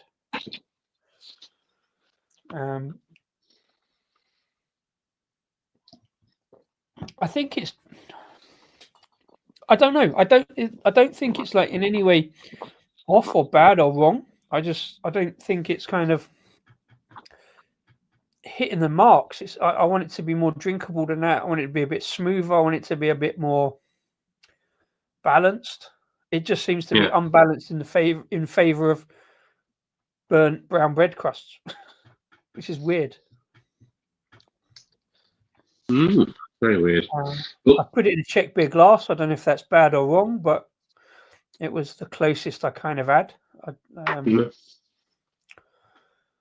Again, it's like I don't quite know whether that drying note from the first two is coming. Certainly from the first one is still coming through a little bit, but it's the dryness of kind of brown bread crust as well. But yeah, it's the aroma that bothers me. After a few sips, I am getting a bit more flavour. A bit of licorice and aniseed, and which is weird. It's funny you should say aniseed. I don't like aniseed, but that might be a factor here. Not sure. Aniseed's quite dry, quite a dry flavour, isn't it? Yeah, it's quite dry. It is like the aniseed balls, if you remember as a child going to a sweet shop. I remember as a child, my nan used to have aniseed balls, and I fucking hated them. I just did not like that flavour, and that's kind of, I think, maybe now you've said it, it might be psychosomatic because you've said it, but it feels like what I'm getting here as well, a little bit. But yeah, but it's bordering on like a little chemical aftertaste, which is not great, but it's okay. It's an okay beer. It's not amazing. It's okay. Now you said that, I'm getting barley twists as well, which my nanny also used to eat and I hated. I like the texture. Like the texture, hated the flavour. With that aroma, I'd drink. Yeah, I've had that before. I've had that kind of aroma before. I don't want to say sewage, but it's going that way. But that doesn't necessarily make it a bad beer, and obviously I don't think that should be there. But it's not bad enough to be a drain pour. It's just weird. So I'm going to drink it because the actual feel in the mouth is not too bad. It's just not a well balanced dark lager. Again, which it's mostly because I've heard lots of good things about New Barns. The two beers I've had have been 2 or 3 beers have been pretty decent, and I'm just a bit taken aback that it's like so odd. Yeah, I don't know whether it's that can or what, but I really rated that beer. But this one, they've got quite a big description on the can, and I can't reconcile any of it with what the beer is. It's a weird one. So it says on the can it's rich mahogany in colour with a thick creamy head. So if you ever look at that, there's no head whatsoever. Well, no. It dissipated very quickly. This contemporary take on the classic Scottish 80 shilling style is fermented low and slow. Let the grains do the talking. Maris Otter, wheat, and rye malts offer a luxurious combination of toffee. I'm not getting any of that. Fresh baked bread, and delicate fruit notes. I don't get that. I get that weird sort of, I'd say aniseed. Delicate fruit notes on the nose and inviting a silky mouthfeel. and generous sip. Apart from the bread, I'm not getting any. None of that is what this beer is. How many times do you have to try simple things before you think I'm just not going to bother? Yeah, I probably wouldn't bother again. This one was actually from Harry, so which was he didn't want to drink it. Very nice of him. But yeah, I've seen their stuff in bottle shops that I've been perusing and I've passed over, but all their stuff looks enticing and encouraging. Like, but some of the stuff I wonder. This is a good question. Like, what the QT is? Do they sit around and go, "Oh, this isn't what we wanted, but we've brewed it now. We have to put it out," or do they just see something completely different to what the rest of us see? don't know. That's the whole point of having brewing panels, isn't it? You're supposed to get people from different parts of the brewery business to be on a panel, so that you've not got a biased panel. Yeah. I'm sure Perivale do that with bar staff. Well, being that we're small scale enough that it's essentially probably just me and my boss that try the beers before they go on the bar, and there haven't been that many where we've gone, no, we can't put it out, but there have been one or two, so no, that's not right, so we won't put it out. We're also not really getting out into that big kind of can distribution thing. It's just at the bar.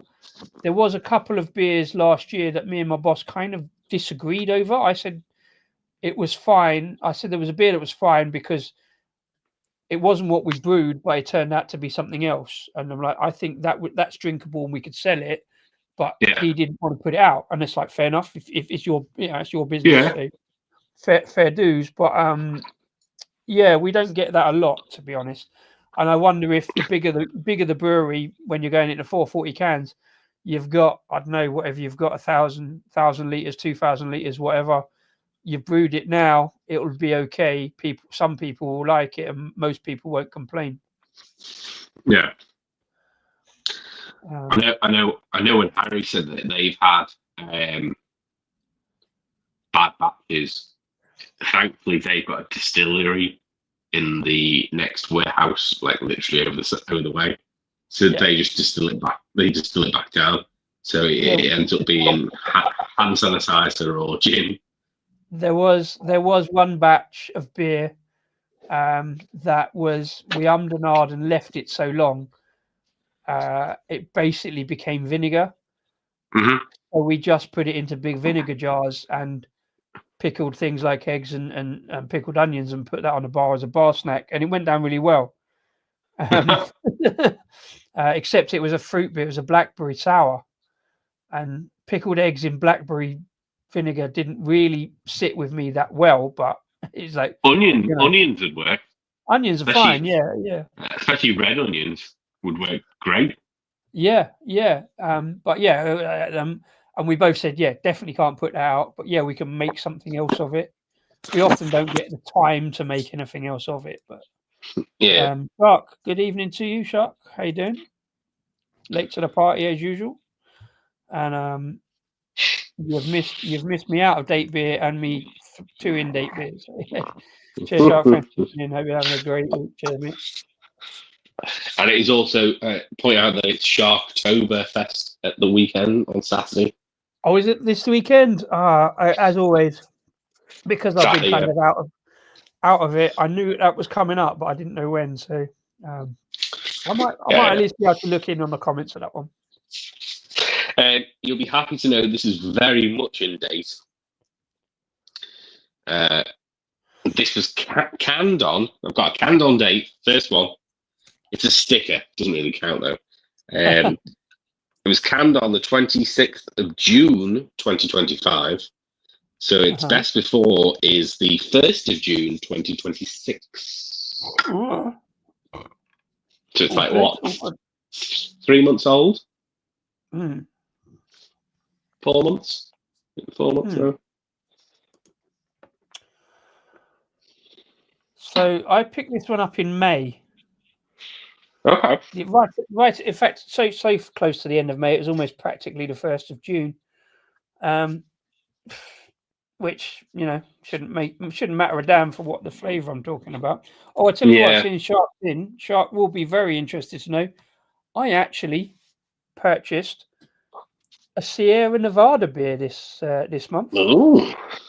Again, from like I say, from Beer Hive up in Edinburgh, from that bottle shop that I got a specific beer from. Yeah, I actually picked up a porter from Sierra Nevada. Oh, so, just the porter. Yeah, none of that hoppy mess, that hoppy American hop water. It was actually a porter, so we'll see. We shall see. Mind you, I also picked up a smoked Scottish beer at the same time. So yin and yang.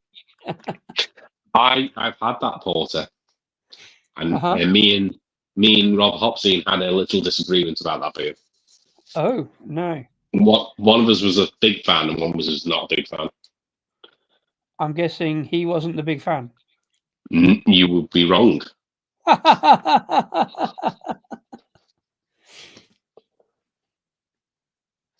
I wasn't a big fan. I thought it was very watery.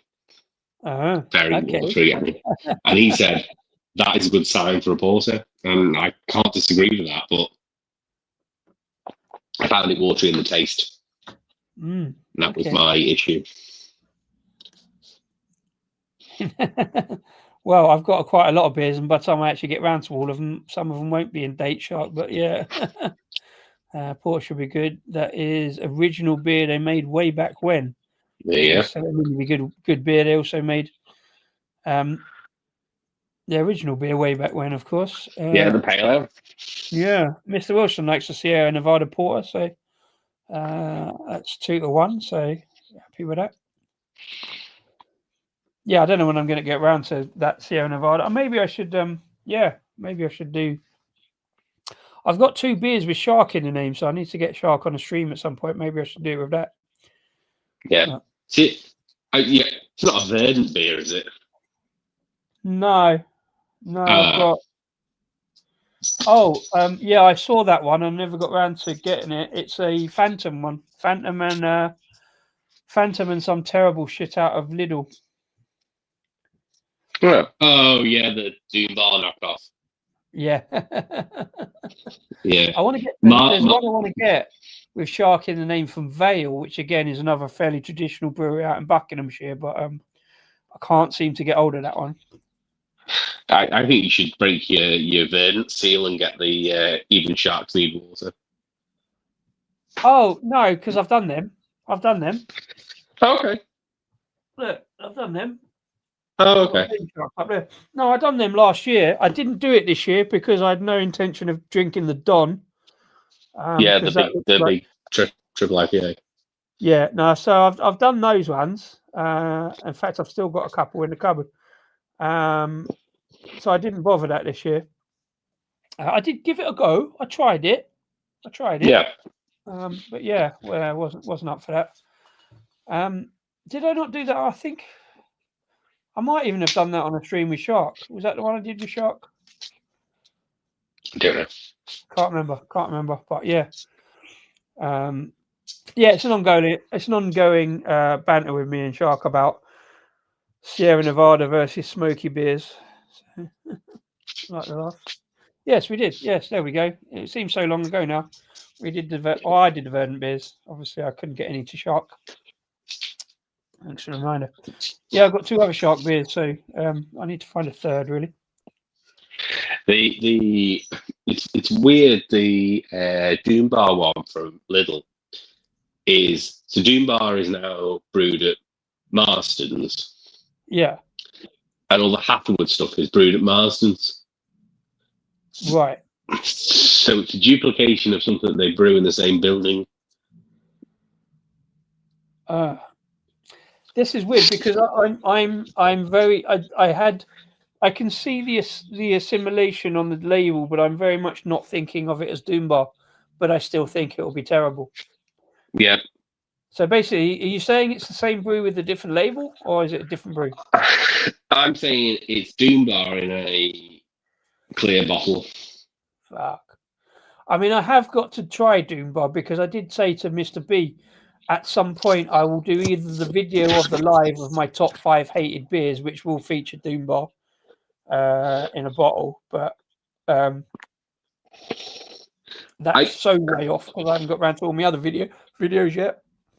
I think Sharps get a bad rap. I think stuff brewed at Sharps is generally good, but because Doom Bar has been contract brewed by Marston's for so long, I think what Doom Bar used to be has faded in memory. Because I remember going at university, we went on a trip to Cornwall, and I drank pints and pints of Doom Bar on cask, and it was epic. It was the top of my top 5 most liked beers at some point in the early 2000s, even ahead of Tribute, and it was vying for Tribute in London anyway for being top of the tree. But it just, at some point, it's fallen by the wayside a little bit. I think I had too many bad pints of casks somewhere around about 2009, 2010, and I won't touch it after that. But I think at one point, so I'm talking when I had it was 2008. Yeah. Was when I was in Cornwall to try it. I think at that point, Marston's were brewing Doom Bar on contract for the rest of the UK. And I think only within a sort of 50-mile radius was it actually the Sharps brewed stuff. See, there was a very definite point where it just suddenly became different. That said, Atlantic, as far as I know, is still a fantastic pale ale. It's one of the very, so we have a little Hungry, is it Hungry Horse? No, it's not Hungry Horse. Is it? It's it's not a Hungry Horse. It's a the pub. It's no. I wish it was a Nicholson. It's over the road. It's attached to a Premier Inn over the road, and it is. It's all Green King, but they have Sharps Atlantic on keg. Right. That's other than Guinness, it's the only drinkable thing in there. So I actually have a fond spot for Sharps Atlantic. I've been to many a wedding venue where that's been the only saving grace. Yeah. I think Sea Fury as well. That's had a bit of a run in Wetherspoons recently, and from everyone I know that's tried it, said that's tasting great. But I think that is. God, I haven't had that for years, but I would try it now and again. But not being a regular. But yeah, I think it's because it's not a regular beer, and that's also brewed at Sharps still. Right, Harvester, was it Harvester? Yes. Yeah, that's the one. No, it's not Harvester. It's the other one. What's the other one? Toby. Beefeater. Beefeater. Oh, Beefeater. Right. Yeah. Beefeater. Yeah. The Atlantic Pale is the only thing that's is drinkable. And last time I went in, it was off. It was the keg had gone, so I had to have Guinness. I actually made a rare trip into a Green King pub the other day, and they had no Green King beers on cask, and I was like, turn the pump clips around then. And my mate offered me a pint of Guinness, and I'm like, no, I can't even be bothered to do that in here. And I think it was Abbott, and I'm like, well, I would stomach a pint of Abbott. I was doing a video, but it didn't really work out, so I haven't got that one out. And I'm like, yeah, but yeah, what happened, I think, with Doom Bar was it became so ubiquitous, like pubs would put it on just to say they've got cask on, and you'd get the cask mark, and they didn't know how to keep it. Didn't like it would sit there for months or whatever. And it was just turned to dog dirt basically. Same thing. Wainwright's was another one like that as well. When that was in the process of going from where was it before it was Marston's? It went to Marston's eventually. Where was it? Was that Thwaites originally? Yes. Yeah. And Thwaites sold Wainwright's and another one. Yeah, they didn't sell out entirely. They just sold out the brands, didn't they? They sold out those brands and the recipes. Hilariously. And then they brewed, to replace Wainwright's, they brewed Thwaites Gold, which is, if you ever had Thwaites Gold, it's miles better than Wainwright's has ever been. Wow.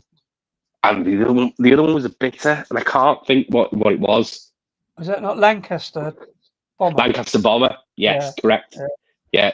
So they sold that to Marston's, and then they did a beer with a bitter called Original. And again, that's way better than Lancaster Bomber. Genius. Yeah. So if you ever see a pint of Thwaites Original, get it.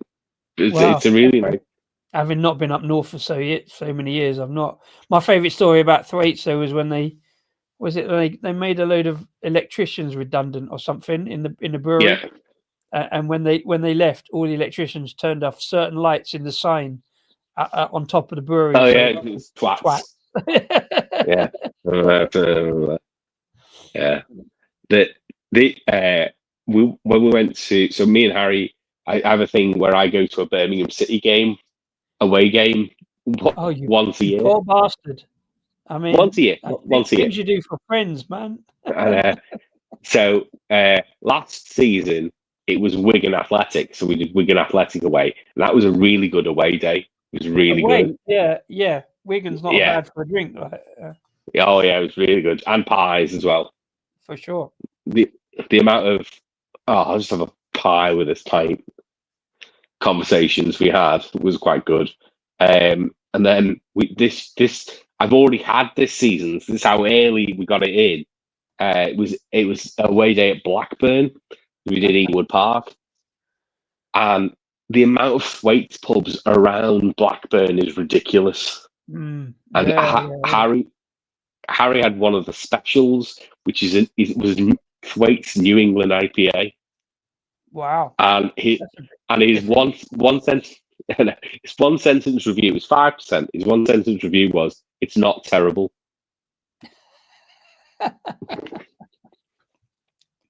How is it? It's not terrible. Whereas I had a Cask Gold, and he was like, "That's much better." No, I like Thwaites. I like those. I've had some good northern trips on various Thwaites beers. Needs to surely Plymouth and Blackburn Rovers are going to be in the same league at some point. I've done Ewood Park, but I think we went on a Tuesday night, which was fine because I just stayed over, so I had all afternoon on Thwaites or various stuff up there. 3Bs is the other big one. Okay. What's the other one that begins with T? Not sure. Theakston's? That's Yorkshire. Thwaites or Theakston's. I know there's a disconnect in distance there, but that's all I imagine in that kind of area. No, it's definitely Yorkshire. I'll be 2 seconds. I know. But that band all the way across there, and there is some crossover. I'll be 2 seconds. Sorry, the dog now wants letting out. I'm sorry.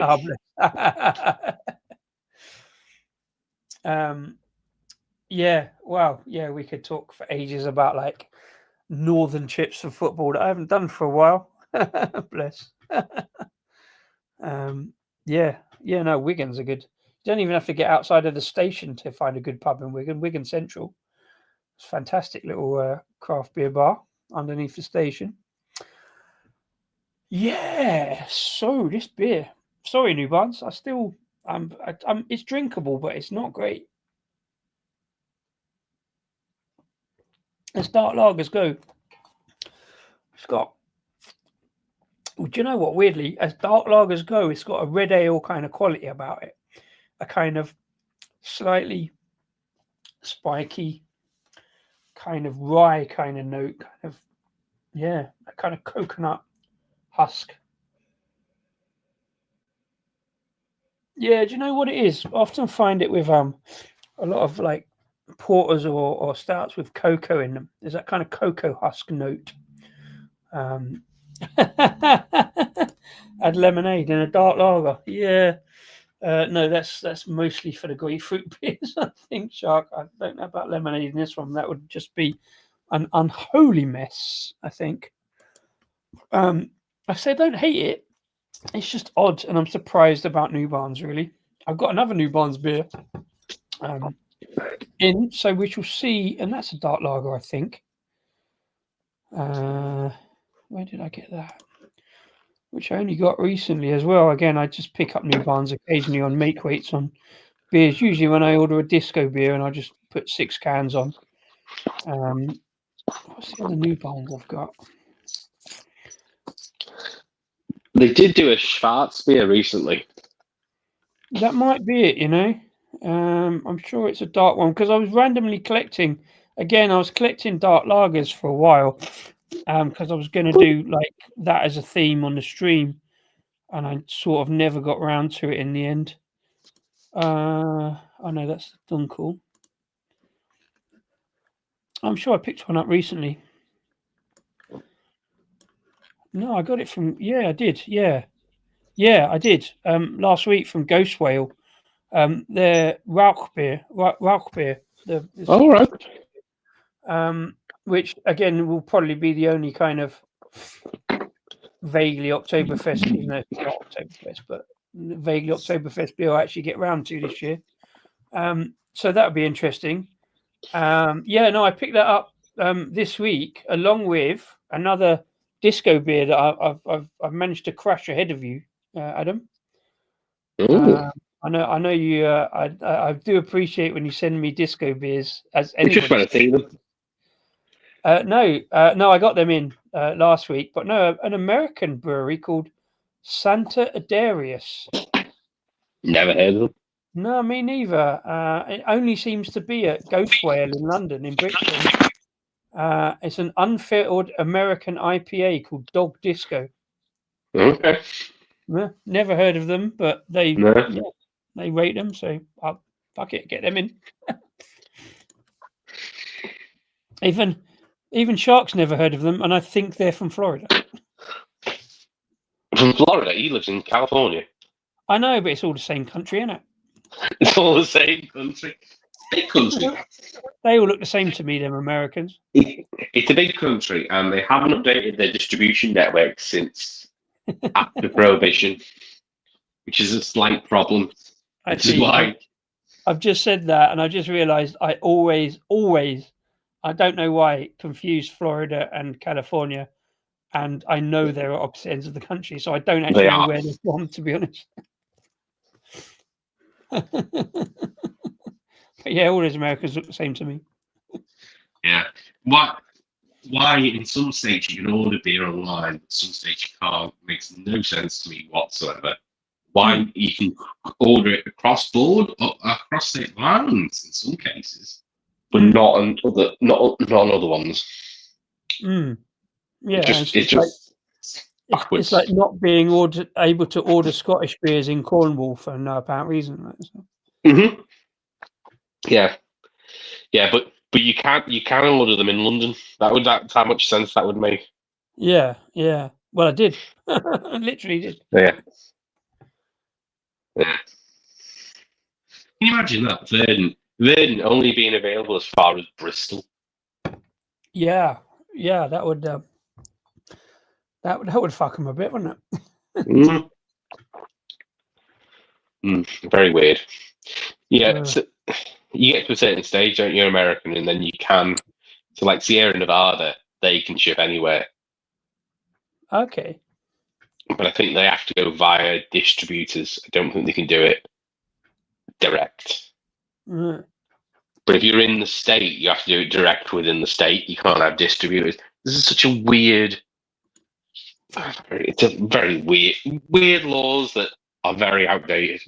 I don't want to say any more for fear of offending Shark. Sorry, Kevin. I fear of offending completely about American logic.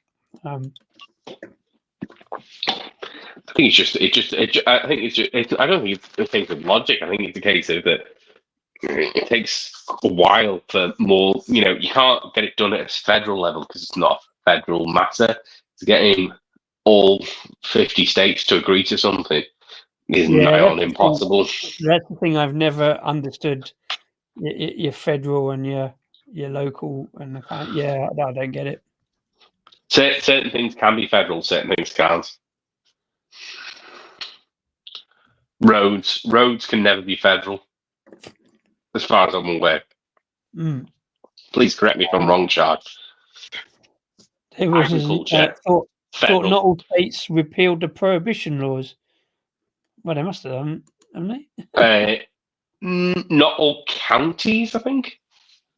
There you go. Certain states. So weird. And not necessarily the nearest ones, I guess, just any ones that have that. Yeah, I don't know. New York State seems to be a bit of a free-for-all. They seem to be you can get any alcohol delivered there that will deliver across America. I think New Jersey and Connecticut are the same. It's just a weird. Well, it's just weird. Yeah.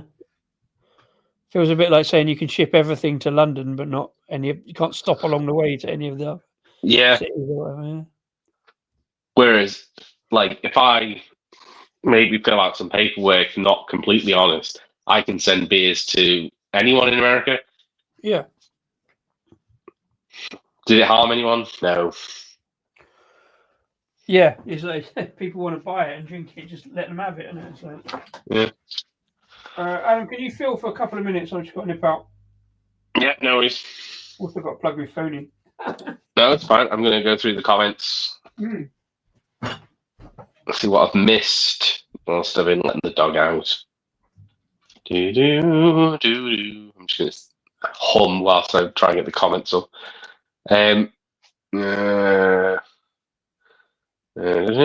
Distributors, it's hard. This is from Shark. It's so hard to keep track of what you can and cannot do with shipping. Right, and you're a citizen, you don't know that? That's ridiculous. I think that's why we don't get that many imported beers. Yeah, it's a weird one. I know Brew Export are actually doing quite a lot of good on both sides of the pond because their model is a weird one. Basically, the Brew Export went out and tried to get every license possible. So they are, I believe, registered as a wholesaler and a distributor and an importer. So basically, the way that they have the three licenses, they have three businesses, and then they have an umbrella group over it. So because they have it as three separate businesses and an umbrella group, which then works with each business, they import all sorts of beers over to the UK through being based in certain states, and then they can also then import the other way and import beers in. So I know, but they can only then ship within the US to certain states, which is ridiculous. But I think that's one of the stumbling blocks that you can't license for. So I know that they were getting, they're based in 2 states in America, and I can't think off the top of my head which 2 states it is. But they were bringing over Verdant recently and Track. And yes, they are dry counties. That's what I was going to say when Mr. Wilson said about that. Because I know the Jack Daniels county is dry. You can only take samples of the brewery because they're not selling them. And you have to go to try Jack Daniels. You have to go outside the county lines, which again is stupid. That you can distill a whiskey, sour mash, within a certain county, but you can't then sell it in the same.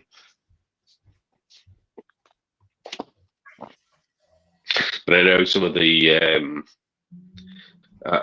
Alabama counties as well. I think they have dry counties there as well. I can't imagine. Yeah, I can't imagine that California or New York has any dry counties. They're surely all wet, which sounds wrong.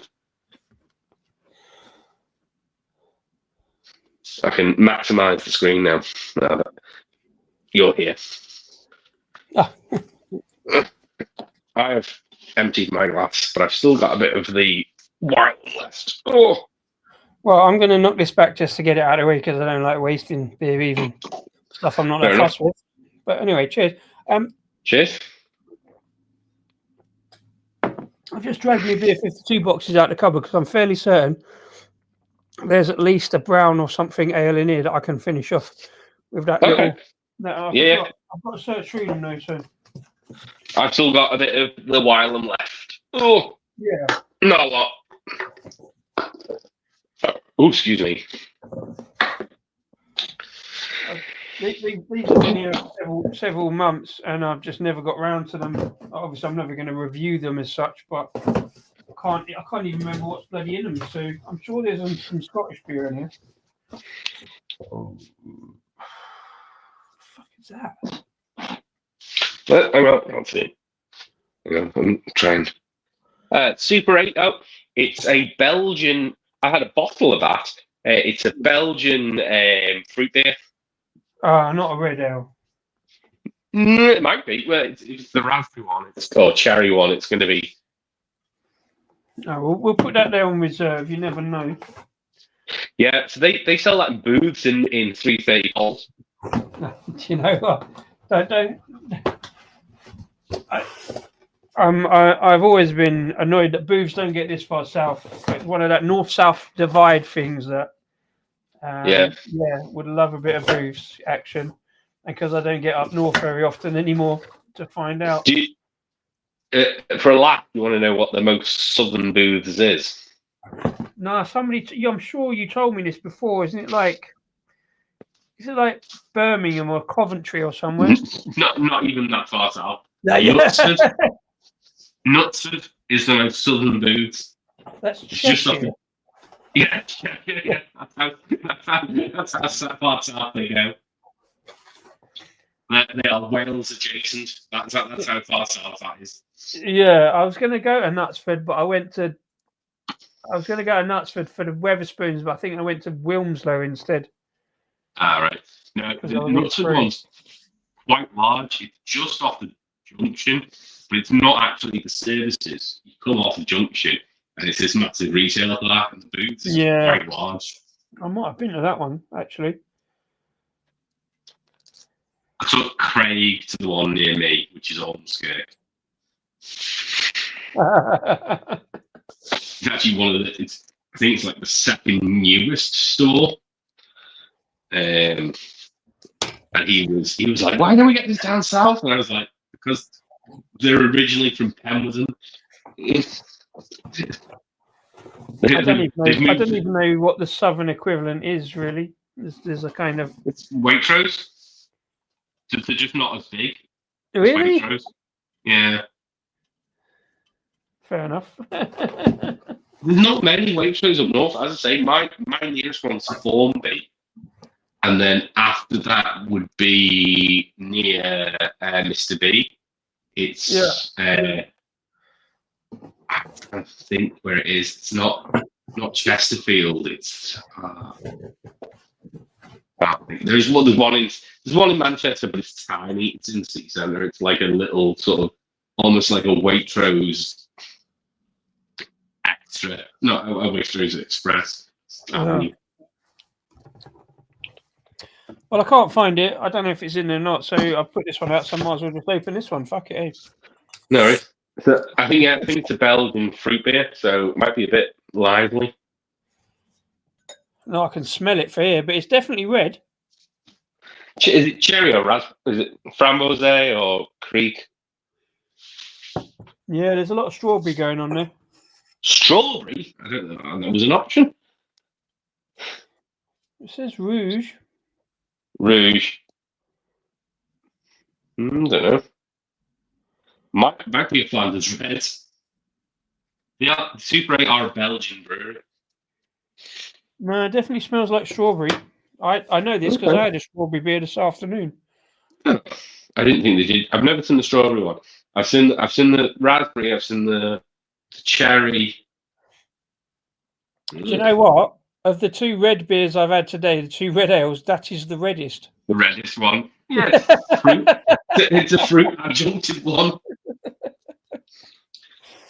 Did you do a Belgian IPA as well? Super 8. It's like a dry hopped, funky Super one. 8. It's I'm sure that's a cider company out of Viz, isn't it? It's also a Steven Spielberg film. Super 8. It was a Yeah. film with the film. Super 8 was a film size, wasn't it? Yes, that's what the Steven Spielberg film is based on. They film an alien incident on a Super 8. Oh wow, yeah. Imported by Marked Brewery. No, Harked Brewery. Yeah. Brewery Harked. 7.5%. So do you know what I mean? It's a good size. Yeah. That Oh no, Belgian cherry. yeast. Yeah. Flavored beer with cherry concentrate, Yeah. equivalent to 10% juice, sugar and sweetener. Ugh. Maybe my nasal factors are fucked, but it definitely smells of strawberry rather than cherry. It says sugar, but it'll be brewing sugar, won't it? You know what it's candied sugar. You know the Belgians are like doing that. I mean, I don't mind that because I've never found a beer that's too sweet yet, really. Yeah. But yeah, I might not do the photo on this one. I'm not sure I can be asked, to be honest. I think I might be able to do the can balance. So if I can do the rim is not big enough for a can balance on this one. I don't think. There's I've enough never left seen it in there. a can. So I wonder whether Beer 52 tankered it and canned it, because all the ones I see are 330ml bottles. I don't know if you've go on. They did the Belgian Golden at Christmas in Boots as well, and that was $7.50. That was 8.5% Belgian Golden Ale, strong Golden Ale. I tell you what, I don't know if you've looked on Beer 52 recently, but for all the piss take, I tell you about 330. There's a lot of 440s on there at the moment. Yes. Including, unbelievably, Verdant. Yes. They signed a distribution deal with them. Is that good or bad or what? I don't know. I don't know. Yeah. But when there's I mean, I looked on it the other week when I was cancelling my monthly, and it was like Verdant light bulb at like £4.50. Yeah. They had it's Italian pills as well. Yeah. So it made me laugh. The guy that sent the beer to Sammy in the UK, I can't remember his name. God knows how he did it. He did it through the post office. I don't know what he said to them or how he did it, because it makes no sense to me. They have relaxed the rules about imports in Australia, but not that much. I think he just got lucky by the sound of it. Maybe he put something else on the description. Apparently, but apparently declared everything. It's not lucky. He said something, the right phrase that's been passed on customs. I need to find out what it is. But a lot of the beers he sent are the Beer 52 Verdants. I thought it used to be sample with the. Yeah, I when I sent it to America, I shouldn't really say this in a lie. I usually declare it as collectible cans, which is true. They just happen to have beer in as well. Yeah. Yeast samples is another one that people have used in the past. Well, kind of. Yeah, it's there. Jesus, that's strong. Fuck me. What did you say? 7.5. 7.5. It's initially, it tastes like dragon soup. If dragon soup is a cherry version, that's what it would be.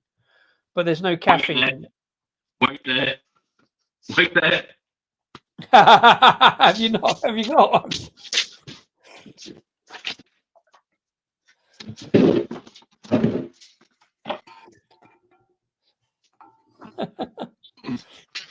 I haven't had dragon soup for a while, but I've got one in the fridge, funnily enough. I've got the lemon one in the fridge, and I found a couple of local shops closer to me now that I've got them in stock, so I might be going for some dragon soup. So the newest flavour from Dragon Soup is wild cherry. Nice. That's basically this. Yeah. So along with the other new flavour, which is oranges and lemons, which I always know, like growing up, that was what they call a St. Clement's. Well, yeah, that was because of the is it nursery rhyme? Oranges and lemons play the bells of St. Clement's. It's like a Cockney thing. Have you ever tried to order a St. Clement's though recently? People don't know what the fuck you're talking about. Well, no, because I'm too busy drinking actually decent drinks. It's when I'm driving. I actually quite like a St. Clement's if I'm driving, so I'll have orange and lemonade. Oh, I see. No, I would just call it orange juice and lemonade. Yeah. But yeah, the new Dragon Soup flavour is oranges and lemons. So I've put it in the fridge, and as I put it in the fridge, I went, that's St. Clement's. No, I've got. I think it's just lemon. It might be lemonade or something. Dragon soup. Did you do a pink lemonade? Yeah, it might be actually. Yeah, it might be pink lemonade. Yeah. Yeah. That replaced another one. It used to be mango pink lemonade, and they dropped the mango. Dude. I have also still got in the stash, and I don't really know what to do with it or when to drink it. The what's it called? Super Hooch. Yeah, which one? Both of them, the blue one and the red one. Have you seen the Monster announced now?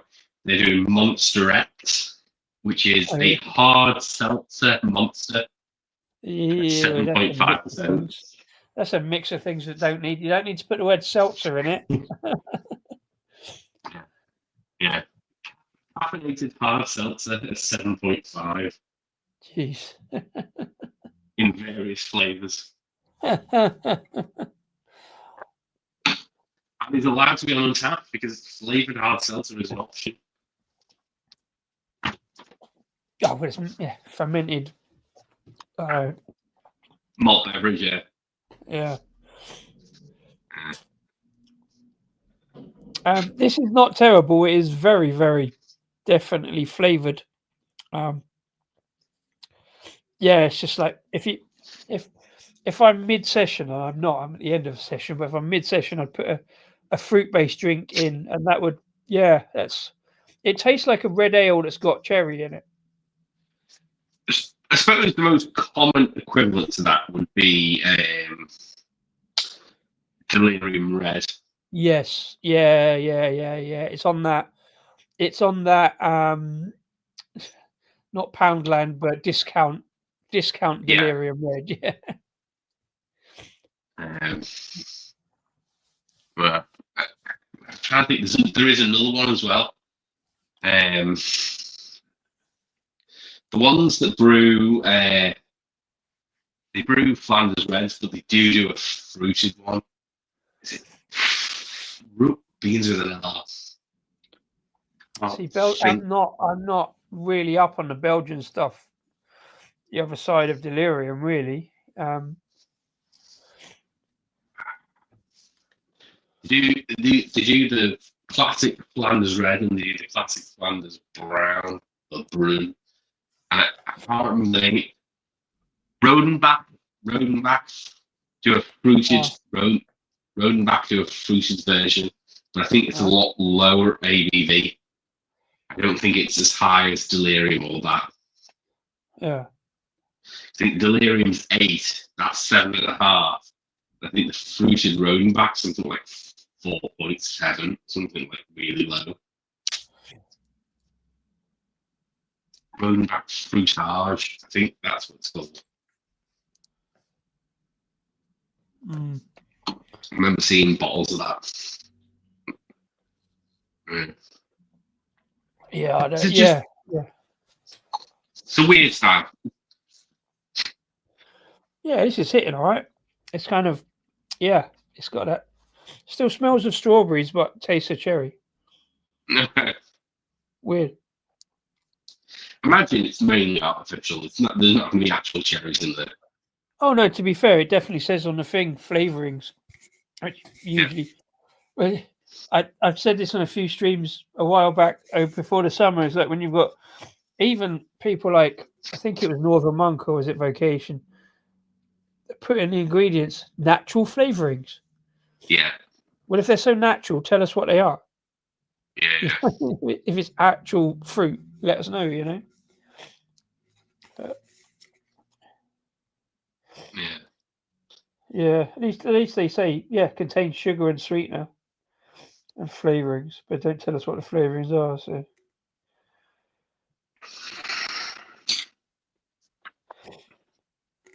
Right. Should we do what were your best beer out of the ones you've had this evening, Mr. Disco? it's very difficult. It's very difficult for me actually. Obviously, it's not going to be the third one, the last one. Okay. I think, you know, oddly, I quite like this. This is not really in the three, to be honest. Okay. No, that's Um, fine. That's fine answer.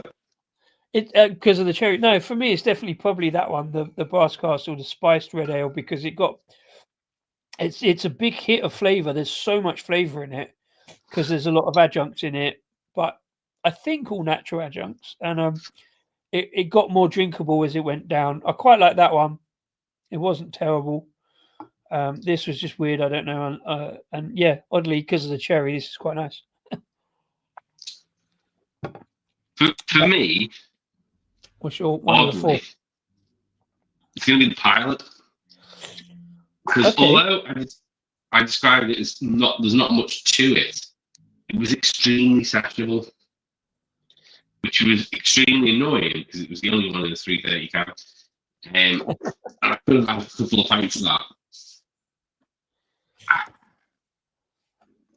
And then it's sort of a dead heat between the second for the elusive and the wild. was that also the closest to the style? Because Yeah, I'd say that probably was because it had a nice little hoppy backbone, but it was mainly malt forward. yeah, Yeah. The wild was fine. It's fine. It's fine. The same with the elusive. The elusive was fine. There cheers, was some Mr. weird. See you later, Mr. Wilson. Yeah, There was some weird stuff I'm going back. on with. I'm here. Sorry, Adam. There was weird stuff going on with the simple things. Yeah. Yeah.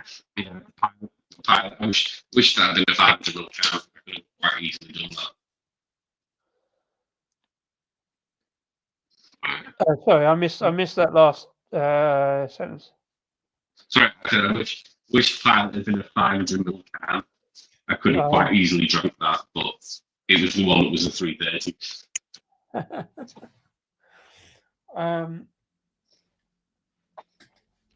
I've just noticed. I've just remembered.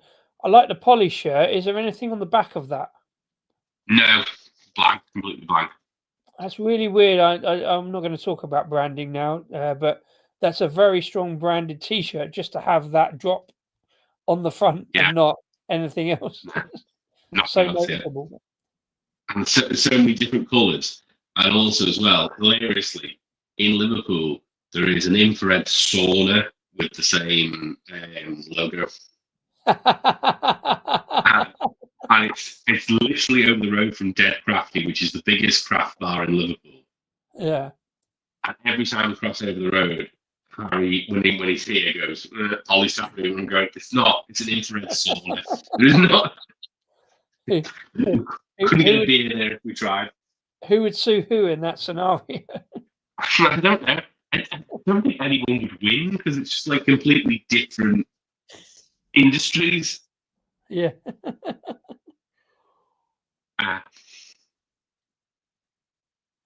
Wow, very weird one.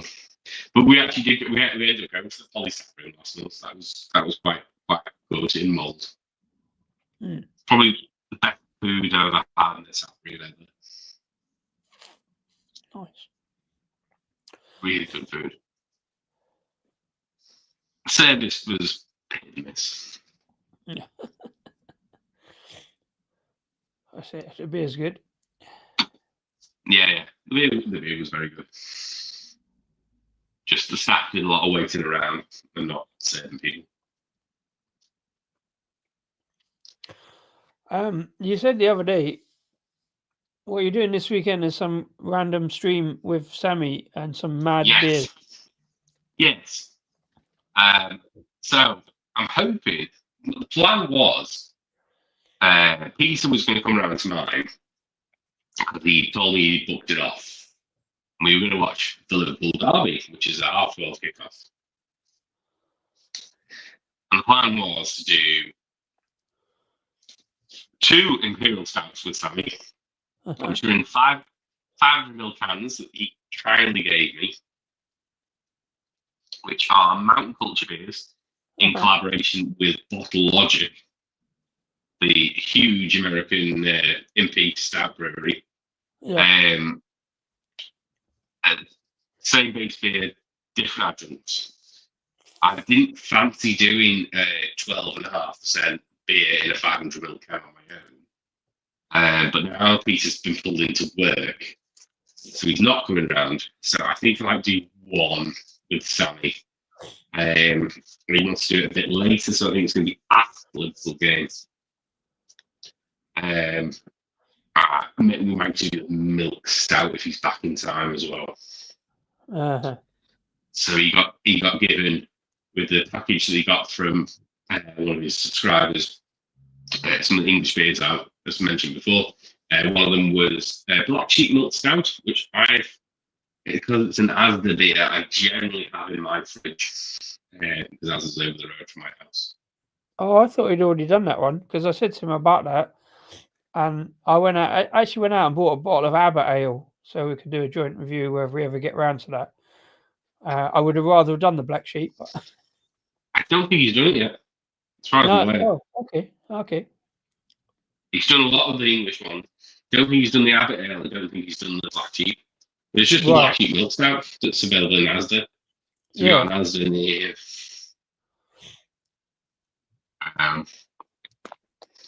So yeah, I think that's the plan.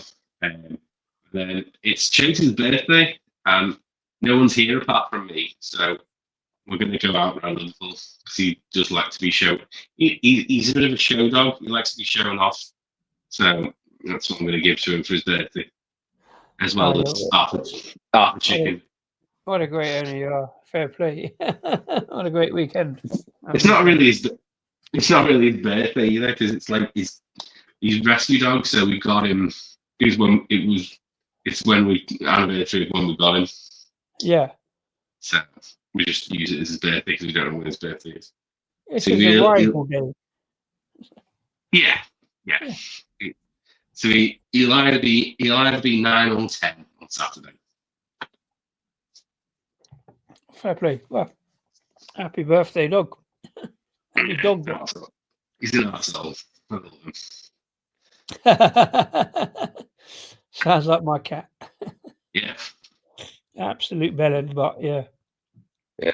It's better mates a cat. It's better mates a big, ginger, massive fella. He is. There's definitely. They follow each other. So when we go past the cat's house, he follows them all the way down.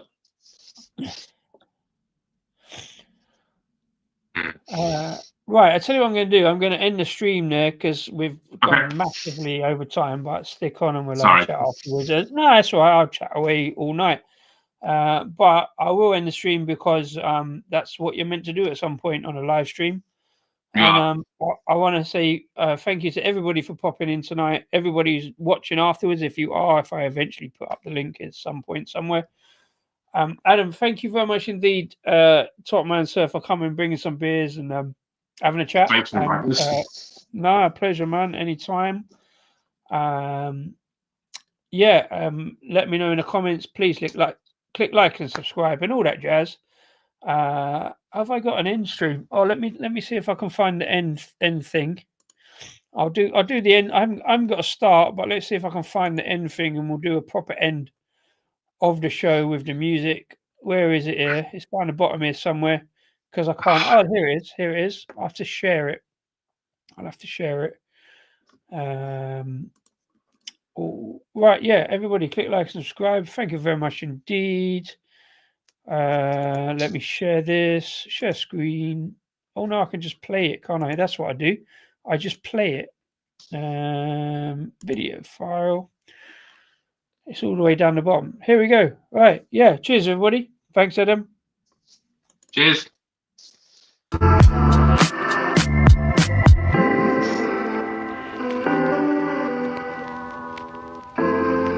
I get this right.